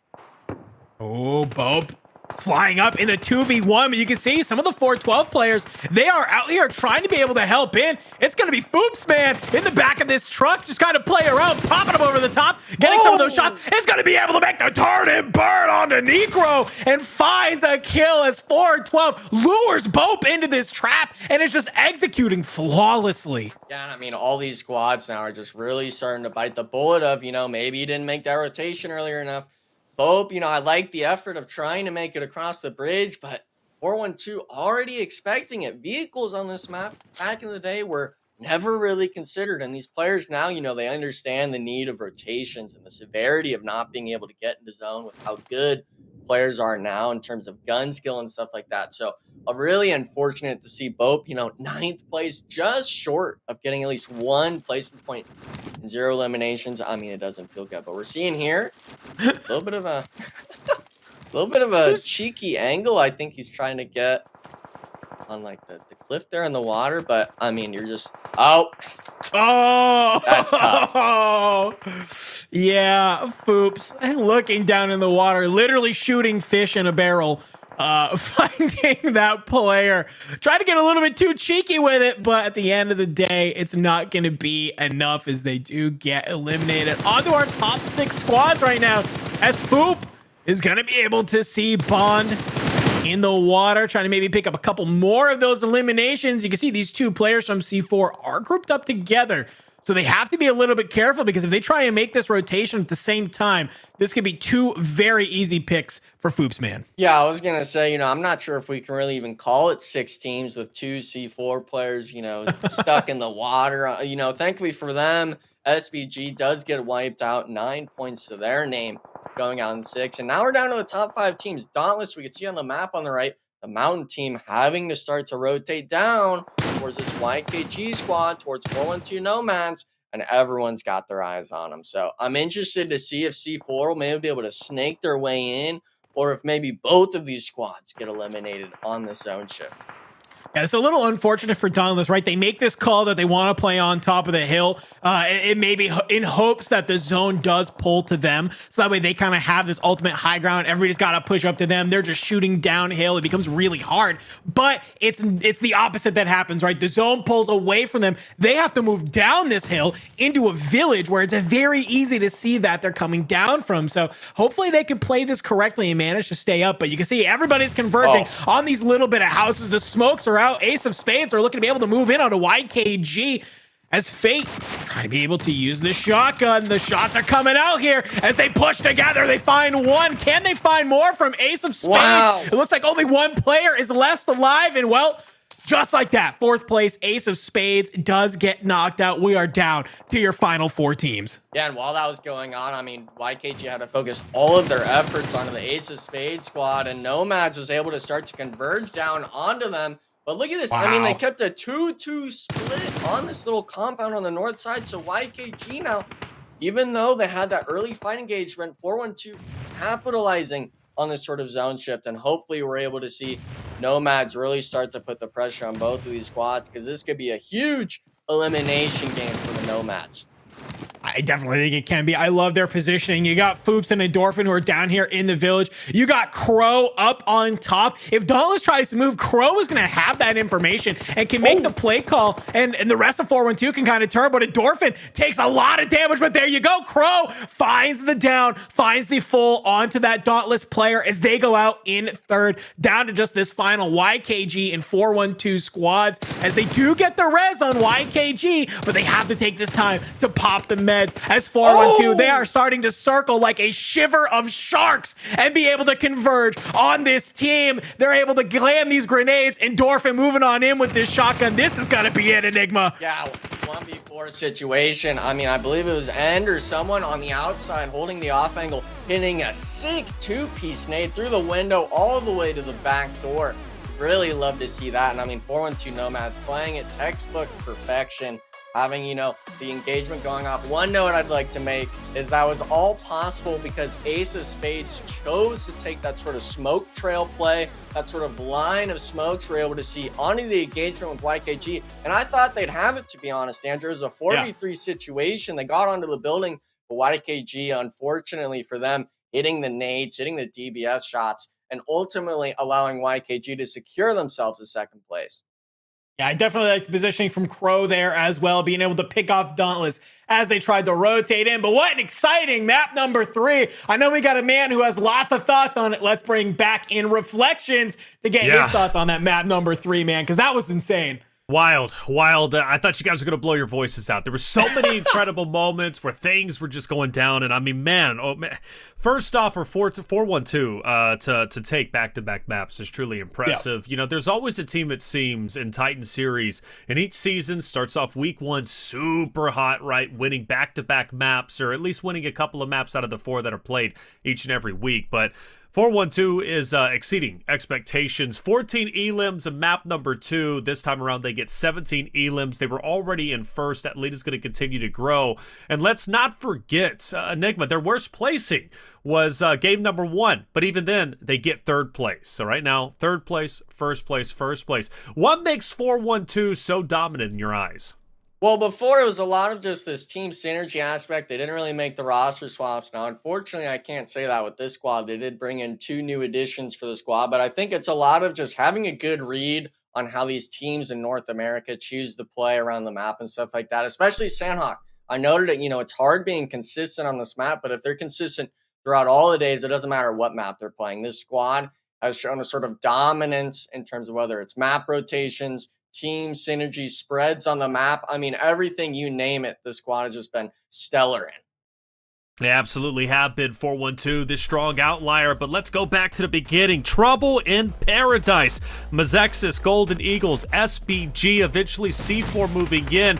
Dandro, that was when things started to get heated up, and we were just a couple of seconds into the game number 3. Yeah, I mean, this kind of just showed how aggressive some of these teams wanted to get early on. They really wanted some of these points, but for some of them, it did come back to bite them. Zexis being the one that I'm looking at the most, right? They were feeling themselves coming out of that map number 2. We drop into map number 3, and well, they get aggressive very early on, and they just get taken out. They survive a lot longer than I anticipated, given those early fights. I will give them a lot of credit, but unfortunately, it just gets too much when you have team after team kind of rolling in, trying to clear out those buildings. So, hopefully they can kind of roll that off their shoulder. We're going back to maybe a more standard map here for map number 4. They can play their game, and they can maybe find their feet again. That was Ace, and that was Ace of Spades, by the way, moving in. They had a big impact as well. 4th place. They only had 2 eliminations, but at least in that big fight in that one building, they were all over the place. Love that. And by the way, Dandra, don't forget, I heard you lose your mind, right? When Kai was just bobbing and weaving, man, in that doorway. He was hitting some wonderful shots. It was great to see him perform well. 4-1-2 Nomad, 17 elims. They're going to be the elimination leader of the day, Enigma, and I gotta say, it's well deserved, and keeping consistent in damage too. I think they only get 100 less damage points than they did in map number 2. So these boys, they are special, and we look through 4-1-2 dominated Enigma, but YKG makes a spot here along with Dauntless with Bob. YKG looked pretty strong. I think the strongest they've looked in map number 3.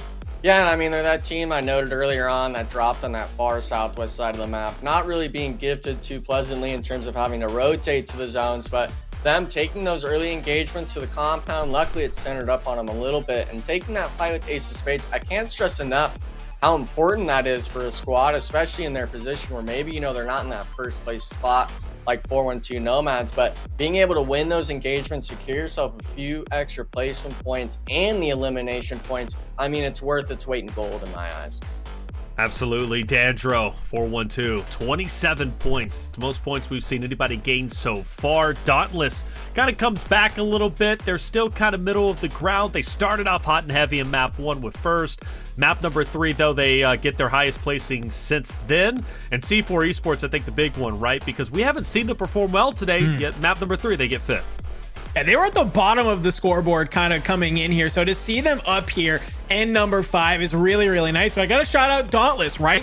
When it comes to Battle Royale esports, it's all about consistency. And so, yeah, they only had 1 elimination. They only got 5 extra from the placement points that are there. So 6 points doesn't seem like anything crazy overall, but you're consistently still up there. Now, is it enough to maybe catch up to 4-1-2? Absolutely not, but it's enough to put them in second, Taylor. So you can see here, I mean, they're, the 4-1-2's got almost double their points, but, when we look from second down, okay, that's good, right? You liked what you like to see. We also have to shout out YKG. They're climbing to the board. SBG, they're not that far behind either, but we're seeing a kind of separation of the pack here. Definitely so, at least from first to second. That's huge. 63 to 32 odd points. That is absolutely wild. You go 9 through 16, and it's still very close there. So I think the big storyline is, Enigma for us is the fact is one good game can put you well within that top 8, which is, pretty comfortable spot to be in if you want to qualify and play right in the Season 4 finals. And I think that's the main goal for everybody. Even if you're not doing too well right now, you've got plenty of time to catch up. Yeah, I mean, it's only the first day. We've played 3 matches. We're going to the last Erangel. Obviously, you want to end on a good note if you're on that bottom 9 we just saw on the leaderboard. But these squads right now, they're really going to need to start recognizing, the mistakes that they've had in the previous 3 matches. Because, I mean, you've only got 12 matches to play for this. You're needing to finish in that top whatever ranking for you to move on, that sort of thing. And these squads, for the most part, in my eyes, some of them are, they're looking solid and some of them are not. Some of them are, man. And it's funny because there was some teams that started off hot and heavy. Like, for example, Mazexis I thought was going to do really well today, especially given the fact that they started off on Erangel. They pretty much had an entire portion of the map to themselves up in the northern portion.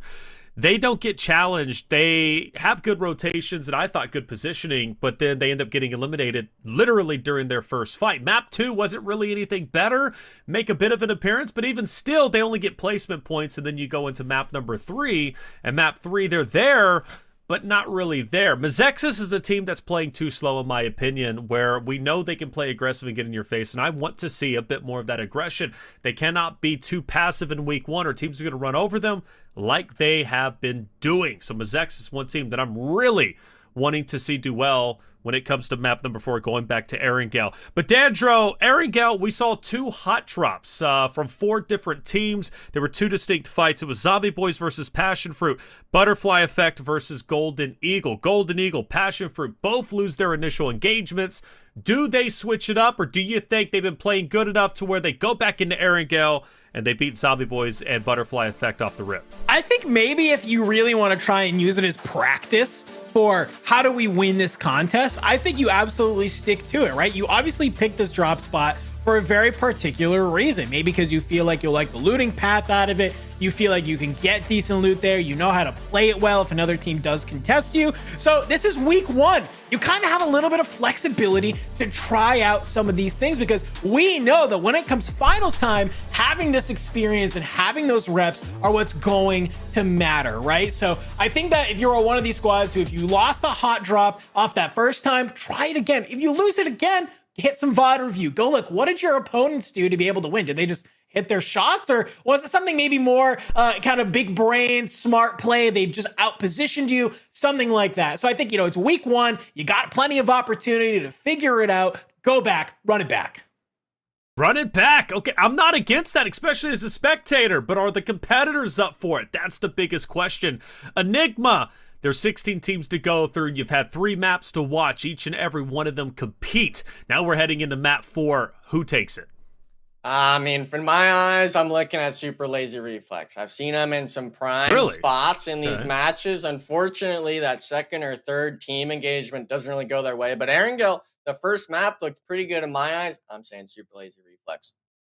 Super Lazy Reflex coming out of nowhere. It's surprising. I've been asking these predictions all day, and whether it's Hot Chooks or Dave, I'm getting some wild cards thrown at me. So I like it. Super Lazy Reflex. Dandro, are you going to go and pull a wild card, or are you going to go with one of the top 3?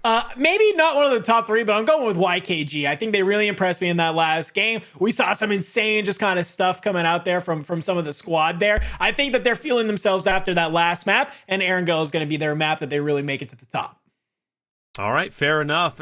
For me, I think I'm going to go with EU this time around. I'm going to go SPG. Let's not forget SPG got second place in map 1, just behind that of Dauntless. They had a great performance. They had 8 total eliminations, and they also had good positioning to the point I thought they were the favorites to win that end zone fight against Dauntless, but you can't forget Klaus was the guy who threw that beautiful Molotov, and he cleaned up the remaining members of SPG and ends up winning it for his roster of Dauntless. That doesn't happen, that hero play.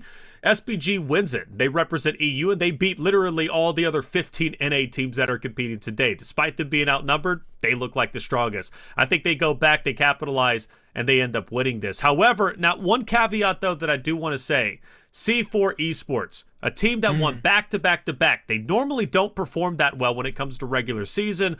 Where they start earning their money is when they go into season finals, clearly, winning 3 in a row. The Kings of the Titan series, as Mustache Dave claimed them, and I think that's a good title for them to have.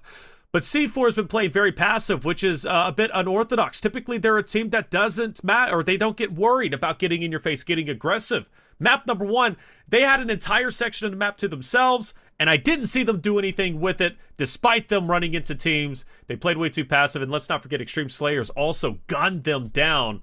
But that's a whole other story, right? Because they were a bit too aggressive. But I want to see C4 do well, but sticking with my prediction. SBG, they're my boys. They're going to take it. But at the end of the day, everyone here holds destiny within their fingertips. And I'm curious who it is going to be. Well, it looks like map number 4, is ready to go. We're hopping back into Erangel where we started for the final maps. Without further ado, Dandro Enigma, take it away.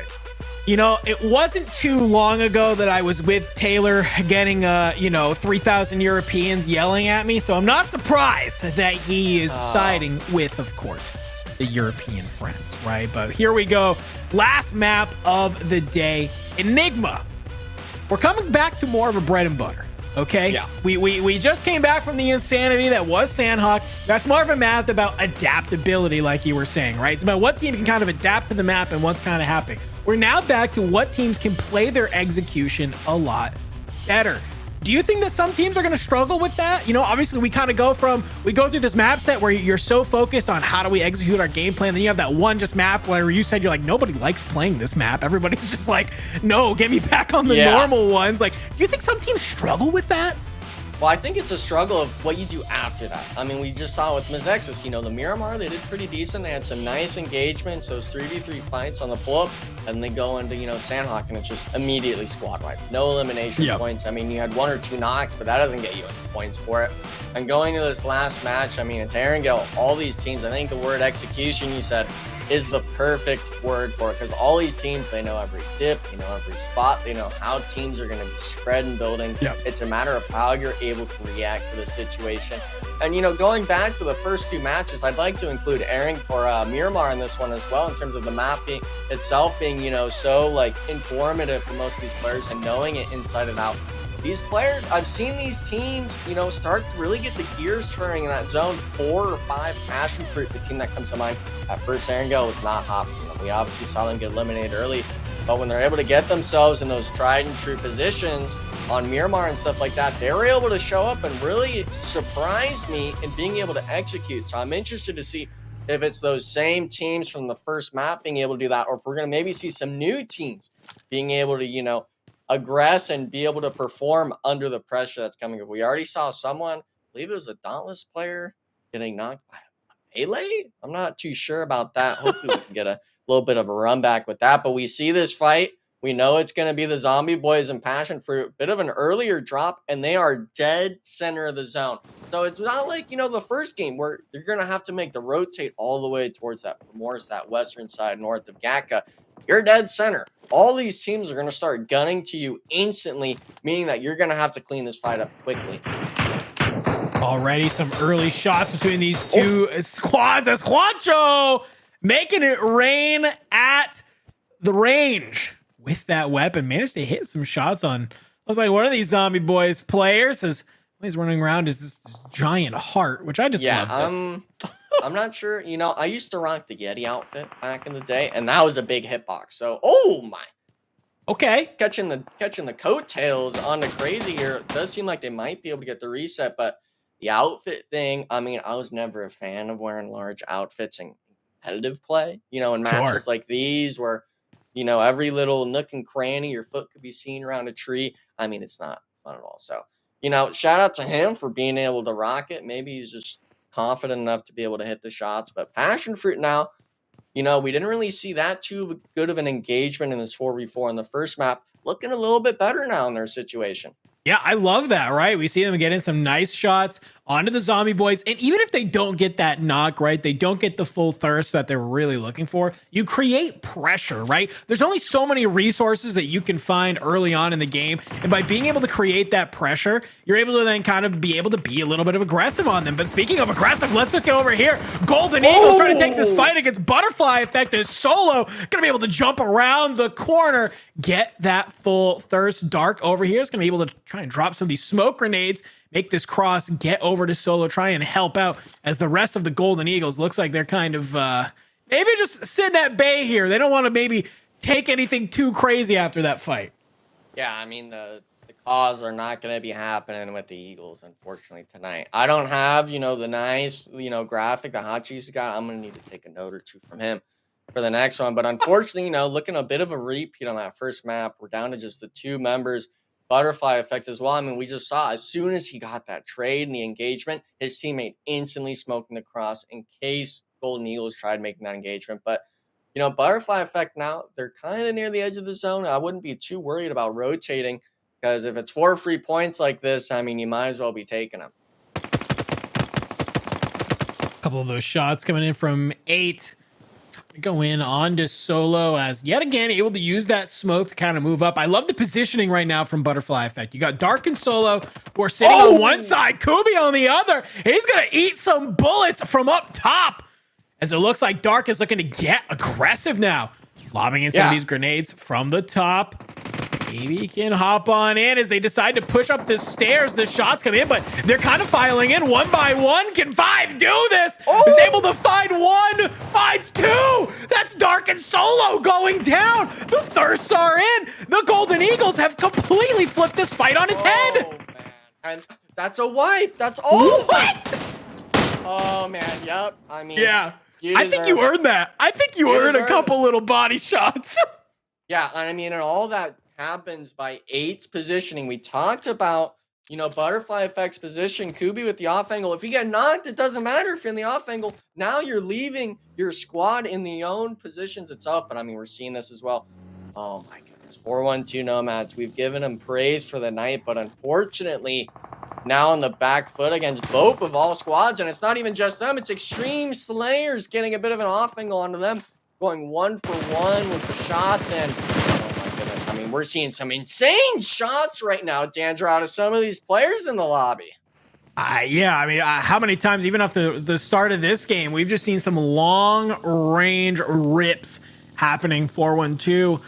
Looking a little bit worse for wear. 2 players down, and it looks like Endorphin's just going to kind of rotate out as we see Trick is maybe pushing up on some of these boat players. You got Remix in the distance.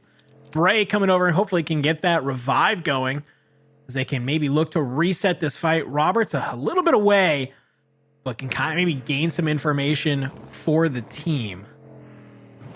I don't know.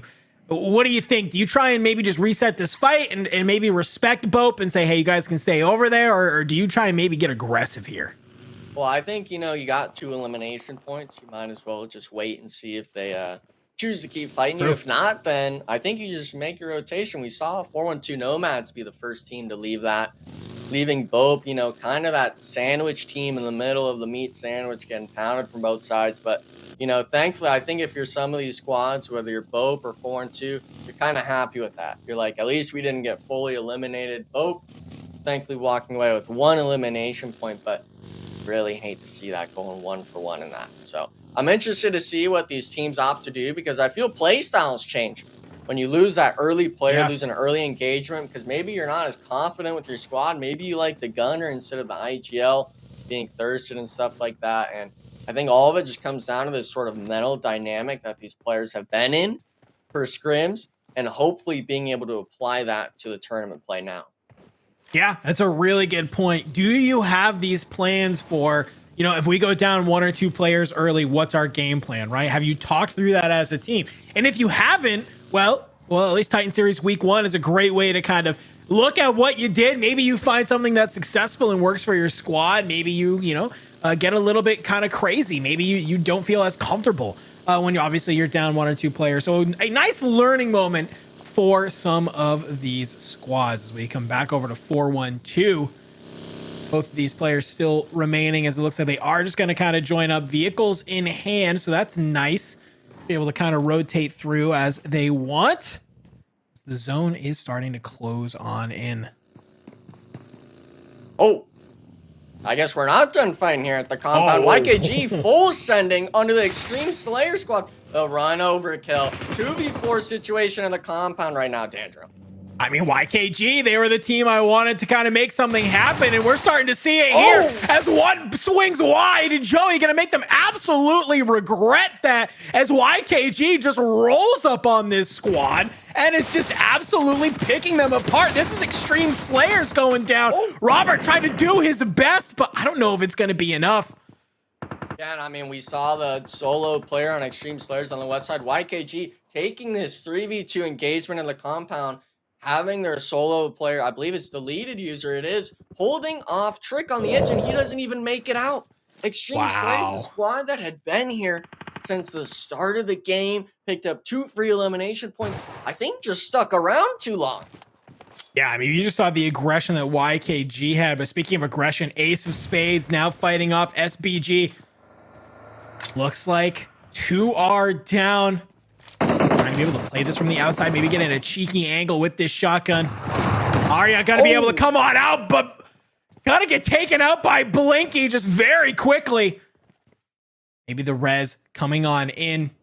Only one player left alive. It's gonna be Nate hiding behind these sandbags, popping the heal. You can see Mazexis is also here as well. 2 players down for Mazexis as well.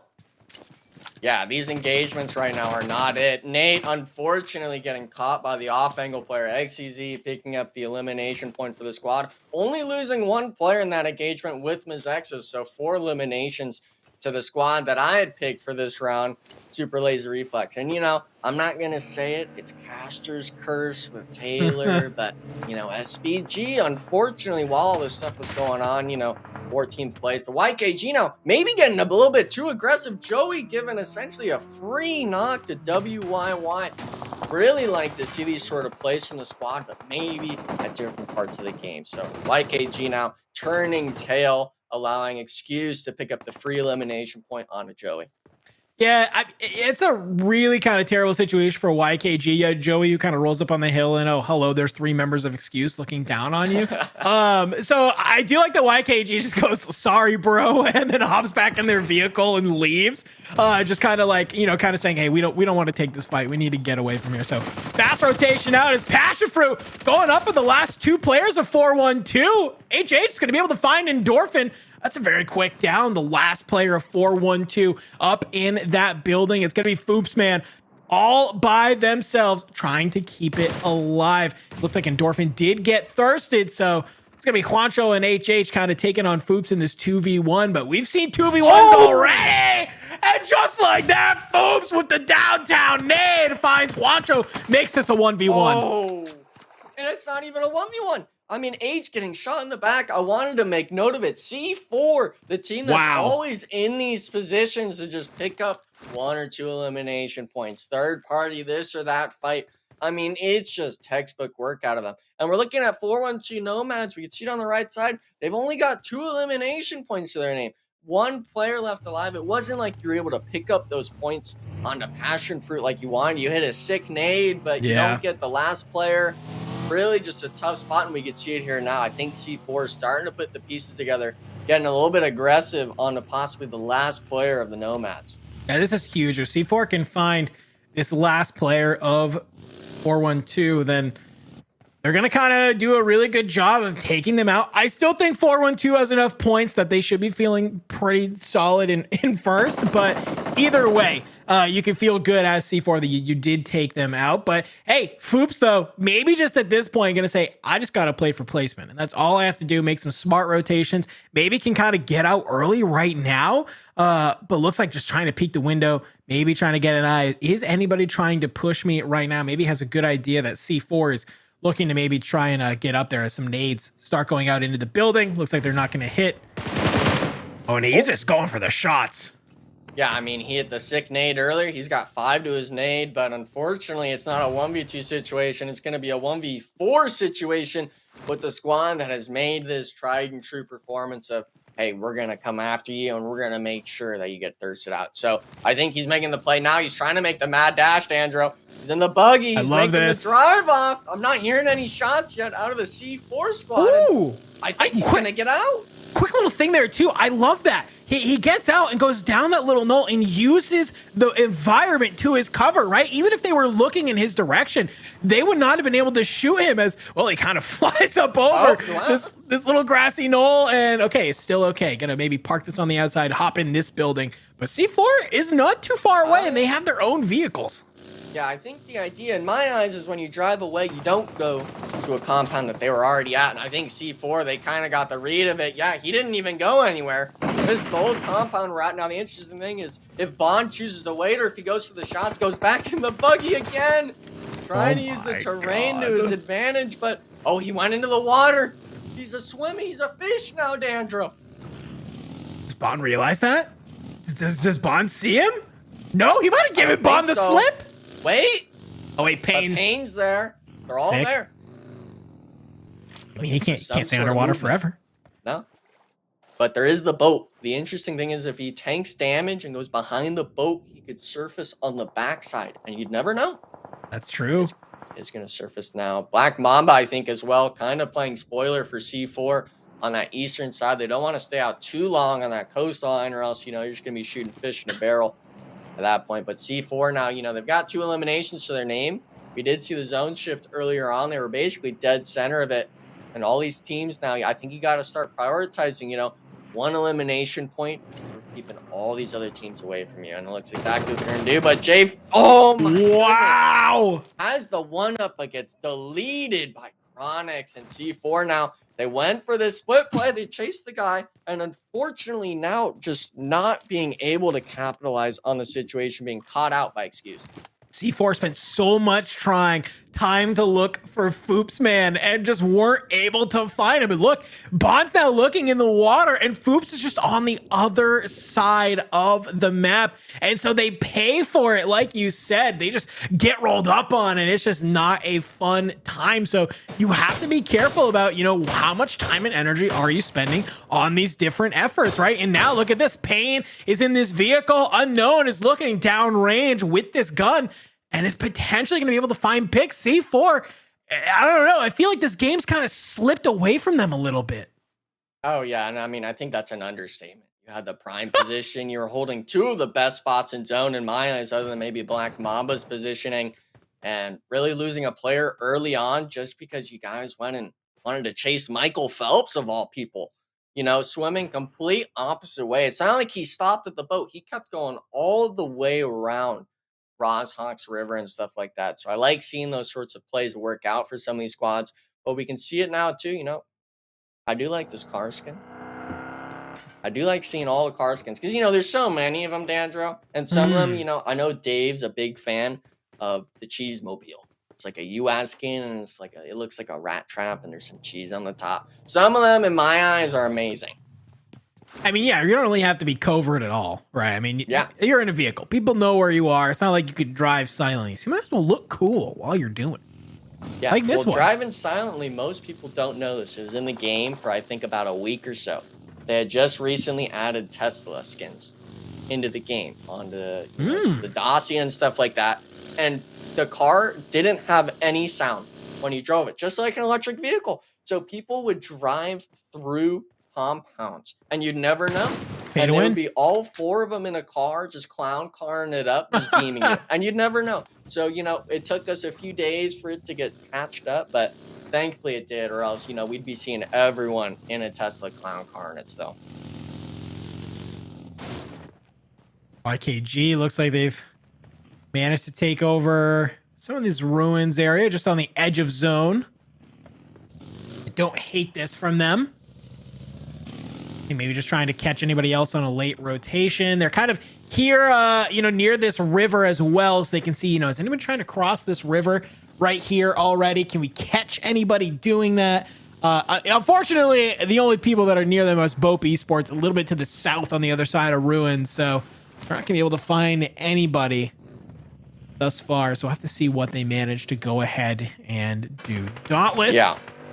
still here as well. Let's move on over to Excuse, though. Looks like a couple shots peppering in on them as Chronix wants to come over with the squad.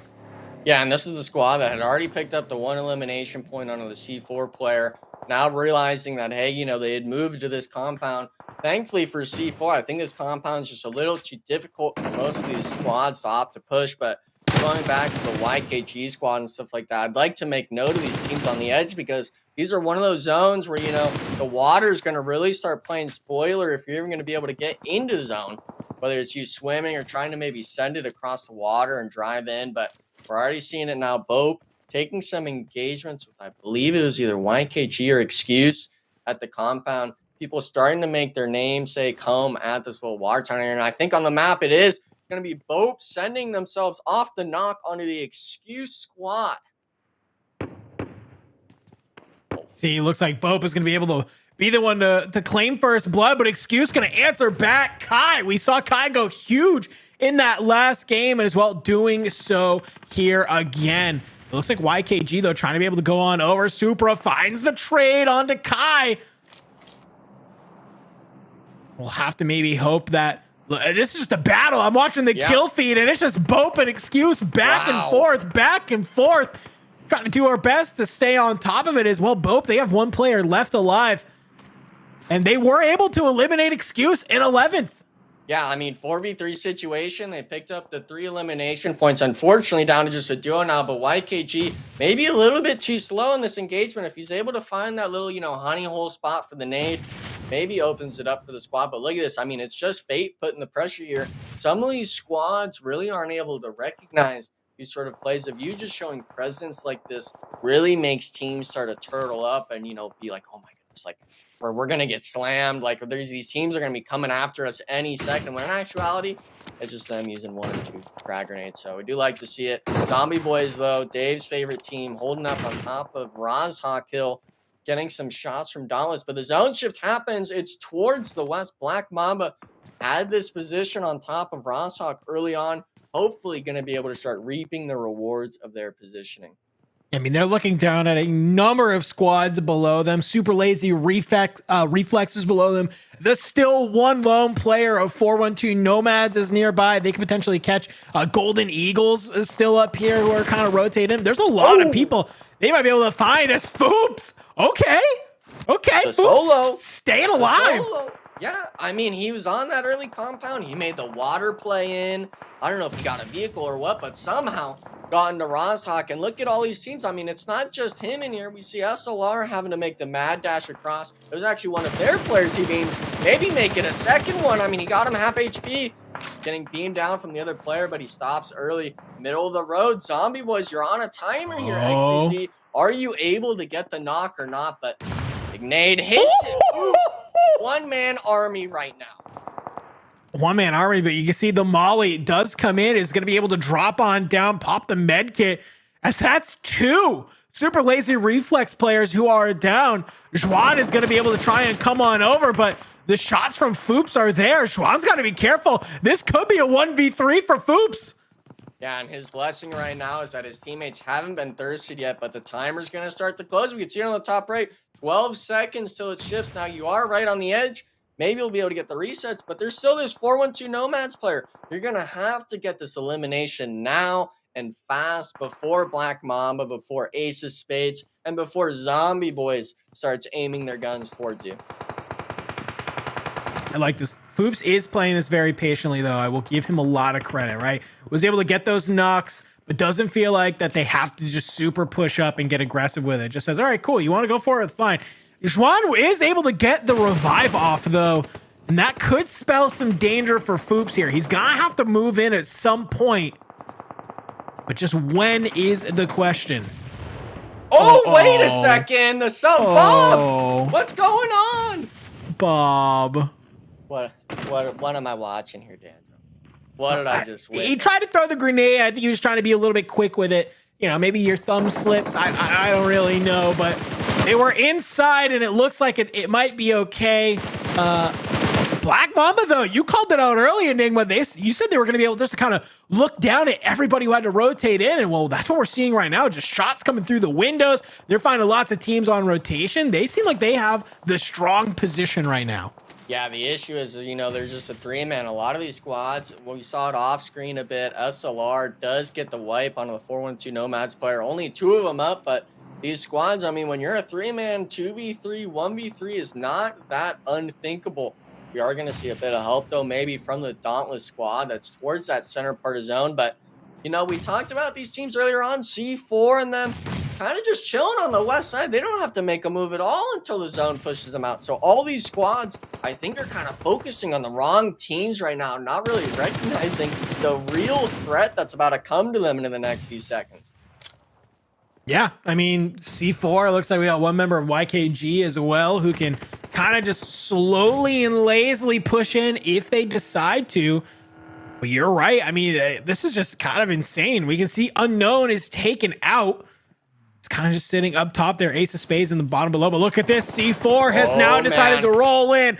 All deep, all three with vehicles. If they roll up onto the wrong building, it could spell disaster. Pain goes for the outside. A couple of shots in. Everybody's focusing them down. Pain gets ripped apart. That is not the direction you wanted to push from.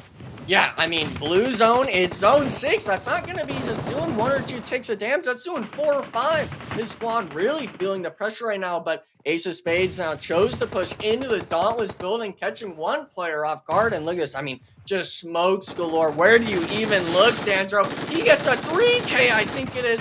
Bob redeeming himself with the MG3 and his squad. So, oh my goodness. I mean, there's just way too much action right now, Dandro. I mean, it is just people are flying into these buildings and they're trying to be able to get them, find the eliminations they need. And that's one way you do it. The downtown nade coming in from Ace of Spades, taking out Dauntless, and a self nade again. Oh my God. What is up with this today? Yeah, and I mean, we're down to just those 5 squads. A lot of these teams we see on the right side, you're either a solo or a duo. You got to be making the magic happen right now, Dandra, because this is it. You're going to have to find the way into the zone. The only players in are going to be the solo for YKG that had snaked in from the water and the Black Mamba squad that has reigned dominant on this compound. You can see Super Lazy Reflex. They know that C4 is over just on this side of the hill. They were one of the teams that were lighting up Pain on that rotation in. So they're kind of keeping an eye there. Smoke's coming out, so the rotation could start coming on through. C4. They're making the drive. One of them gets knocked on the pull-up, but Ace of Spades now. It's who we're going to watch. Right on the edge of zone, trying to make it in. Taking a few ticks of damage, but SLR, I think they kind of know where he's at. He's playing for the med game, trying to maybe get both players in the back. And Dandra, I'm not sure if he's going to have time really to take these shots. I don't know. He's going to try and go for it, but the shots are not there. Super Lazy Reflex. They're not going to be looking on over, and, well, the play zone is going to be the one taking them on out. Not a terrible idea. Deny a point from some of the other players, but here we come on down. SLR, YKG, and Black Mamba. The only one's left alive. Well, I spoke a little bit too soon, as it looks like Immortal does get taken out. Eco, only one left alive.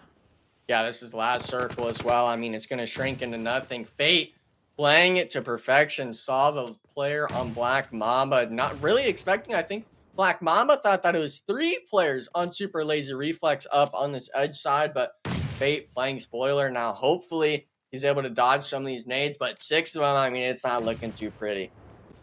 I mean, Super Lazy Reflex has to be careful. If they focus too hard on one player, right, that 2v1, a trade could happen, and then that kind of third team could just come in and be able to fully wipe out the last player. So a little bit of respect coming out from SLR on both of these 2 players right now, right? They don't want to try and hyper aggro push for fear of that trade coming in, but Fate's going to be the one to have to move. The smokes are out. It's going to be Opto rotate a little bit wide, but just like that, SLR, they find the eliminations on those last 2 final players, and they claim our last map of the night. Hey, I rubbed the genie bottle just right or something tonight. Super Laser Reflex walked away at the last game. You know, they were the squad that was holding that southern side just below Zombie Boys in Rosshawk, deciding to make that little mad dash towards the Nomad player. Thankfully for them, you know, really only losing 1 player in that engagement and finding themselves a foothold in the zone. And these teams, I can't stress enough, a lot of it's going to come down to in those later parts of the game, are you able to really reset and get comfortable in the situation, really assess it? Because if you're having someone getting knocked right as zones coming up, I mean, you're thinking of too many things at once. You need to really pinpoint what you're wanting to do and really be able to perform when it matters most. Really great performance from Super Lazy Reflex. Like you said, let's bring Reflections back on in here to get his thoughts of that last and final game. Taylor, Super Lazy Reflex goes huge in that last game and have a beautiful end game. It really was, not the highest scoring game we've seen today, but by far the highest scoring game for SLR, Super Lazy Reflex, which blows my mind. And Enigma, I immediately got to go to you because you go with them as your prediction, which I'm thinking that's a wild card pick. Like you said, you rub the genie bottle the right way, they get the victory. But why Super Lazy Reflex? Because up until this point, they've really been non-existent. Listen, I don't want to hear the term non-existent out of you. I've seen the first Erangel that had a prime position in zone. They picked up a few elimination points. I believe it was on Black Mamba of all teams in that first match when they had gotten slammed just outside of that Gaka solo compound. But, coming into it, a lot of it comes down to this team, whether it's PMCO, previous Titan series. I've seen them be able to perform when it matters most. And thankfully for this match, they didn't make me bite my words for it, but coming out on top with the win. Yeah, and just to defend myself a little bit, because you came out with some fighting words. First game, hey, heck of a job, man. 4th place. I give it to them. Game number 2, 14th place, 0 points. Game number 3, 13th place, 2 points. I mean, solid, but to go from that to first place, I mean, that is a big improvement. But well done, Enigma, for that prediction. You hit it on the head, and look, you were a competitor back in the day, man, representing the best. So you can see that kind of stuff, and I got to give you props. But Dandro, Ace of Spades, though, kind of blew me away. They were performing incredibly well, and at one point towards that end game, those nades, where they were self-nades or nades onto the other rosters, man, like Dauntless, for example, they had a big narrative in the final zones. Yeah, I mean, Ace of Spades, like you said, Bob, we saw the unfortunate self-nade very early on, but then he hits the clutch double nade at the end. I think that was the squad that I feel like multiple points during this map where we watching them kind of do something crazy, and then there's every time we kept back, they were still in a fight, they were still keeping it on in. And one thing I do want to kind of call out here, though,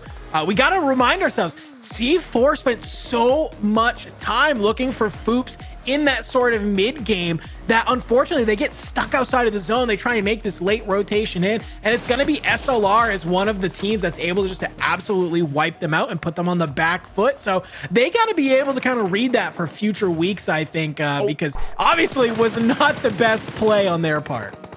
Here's the ace play, Enigma, just ace going at it. C4.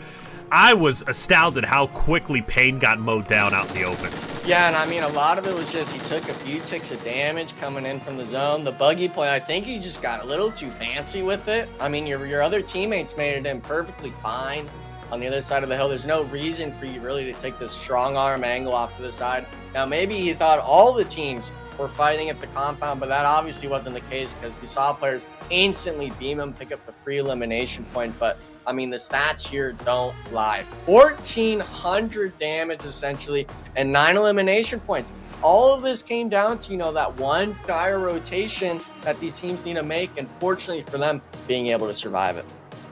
Absolutely. Big wins from Super Lazy Reflex, and that's going to elevate them up the leaderboard, and it's got to feel good. It shows that this team can absolutely make waves, and they dominate our match report 4 on the screen. The only one is YKG with 24K, getting the furthest elimination. And as I always say every season, man, if there's ever going to be one outlier on this match report, it's going to be that furthest elimination, okay? Even if they didn't perform well. But to YKG's credit, though, they do get second place, so well-deserved there, and that's one of their best games of the day, and I think it's going to pay off when it comes to the overall leaderboard. But notice, right, Ace of Spades, again, a great performance. Golden Eagles also starting to make a little bit of headway with total of 4 points, and, it's nothing to really write home about, but you got to think, Danjo, they've been in last place, but 4-1-2 Nomads. That is their worst placing of the day, but still very highly consistent throughout the 4 games. Yeah, I mean, it doesn't really matter when you end in the back half of map number 4 when you have this much of a lead on the rest of your opponents. 66 total points. Just a little bit of a breakdown there. 41 eliminations. Yet again, almost double that in second. And that's with that kind of stinker last game as well. Right. So, I mean, 4-1-2, they have just set themselves, I think, a precedent moving forward, right? So as we look at these top 8, obviously these are the teams who are kind of finding themselves comfortable, but when we look at the back half, these are the teams I think you need to hit the VOD review. Look at what maybe 4-1-2 is doing, because you got to bring it up if we're going into next week. You have to. Enigma, 9 through 16. Who are we looking at? I mean, I'm looking at Extreme Slayers. They're in 12th place. They do have 11 eliminations to their name, but unfortunately, this is a squad that I had a lot of faith in. I put them up there when it came to that PMPL NA tournament being top 3 with teams like the old YKG roster and N-Hyper. So really unfortunate to see from them being so low on the leaderboard. But that's also, I'm looking at Passion Fruit as well. I've had the pleasure of competing with HH24 for roughly a year or so. It was the start of the game for me and stuff like that. And I've seen, the kind of player he is. So would really like to see, a star seller performance out of that squad, having such namesake talent on that team. Yeah, I agree. Extreme Slayers is a roster that excited me in map number 1. I was like, man, these guys look good. When they were pushing C4, right, the champions, the highlight, at least of the pre-show, I said, Extreme Slayers, they can't be stopped, but they got a little bit too greedy. SBG capitalized on that aggression, take them down. Like you mentioned, the 11 eliminations, that's decent. That's better than a lot of teams out there.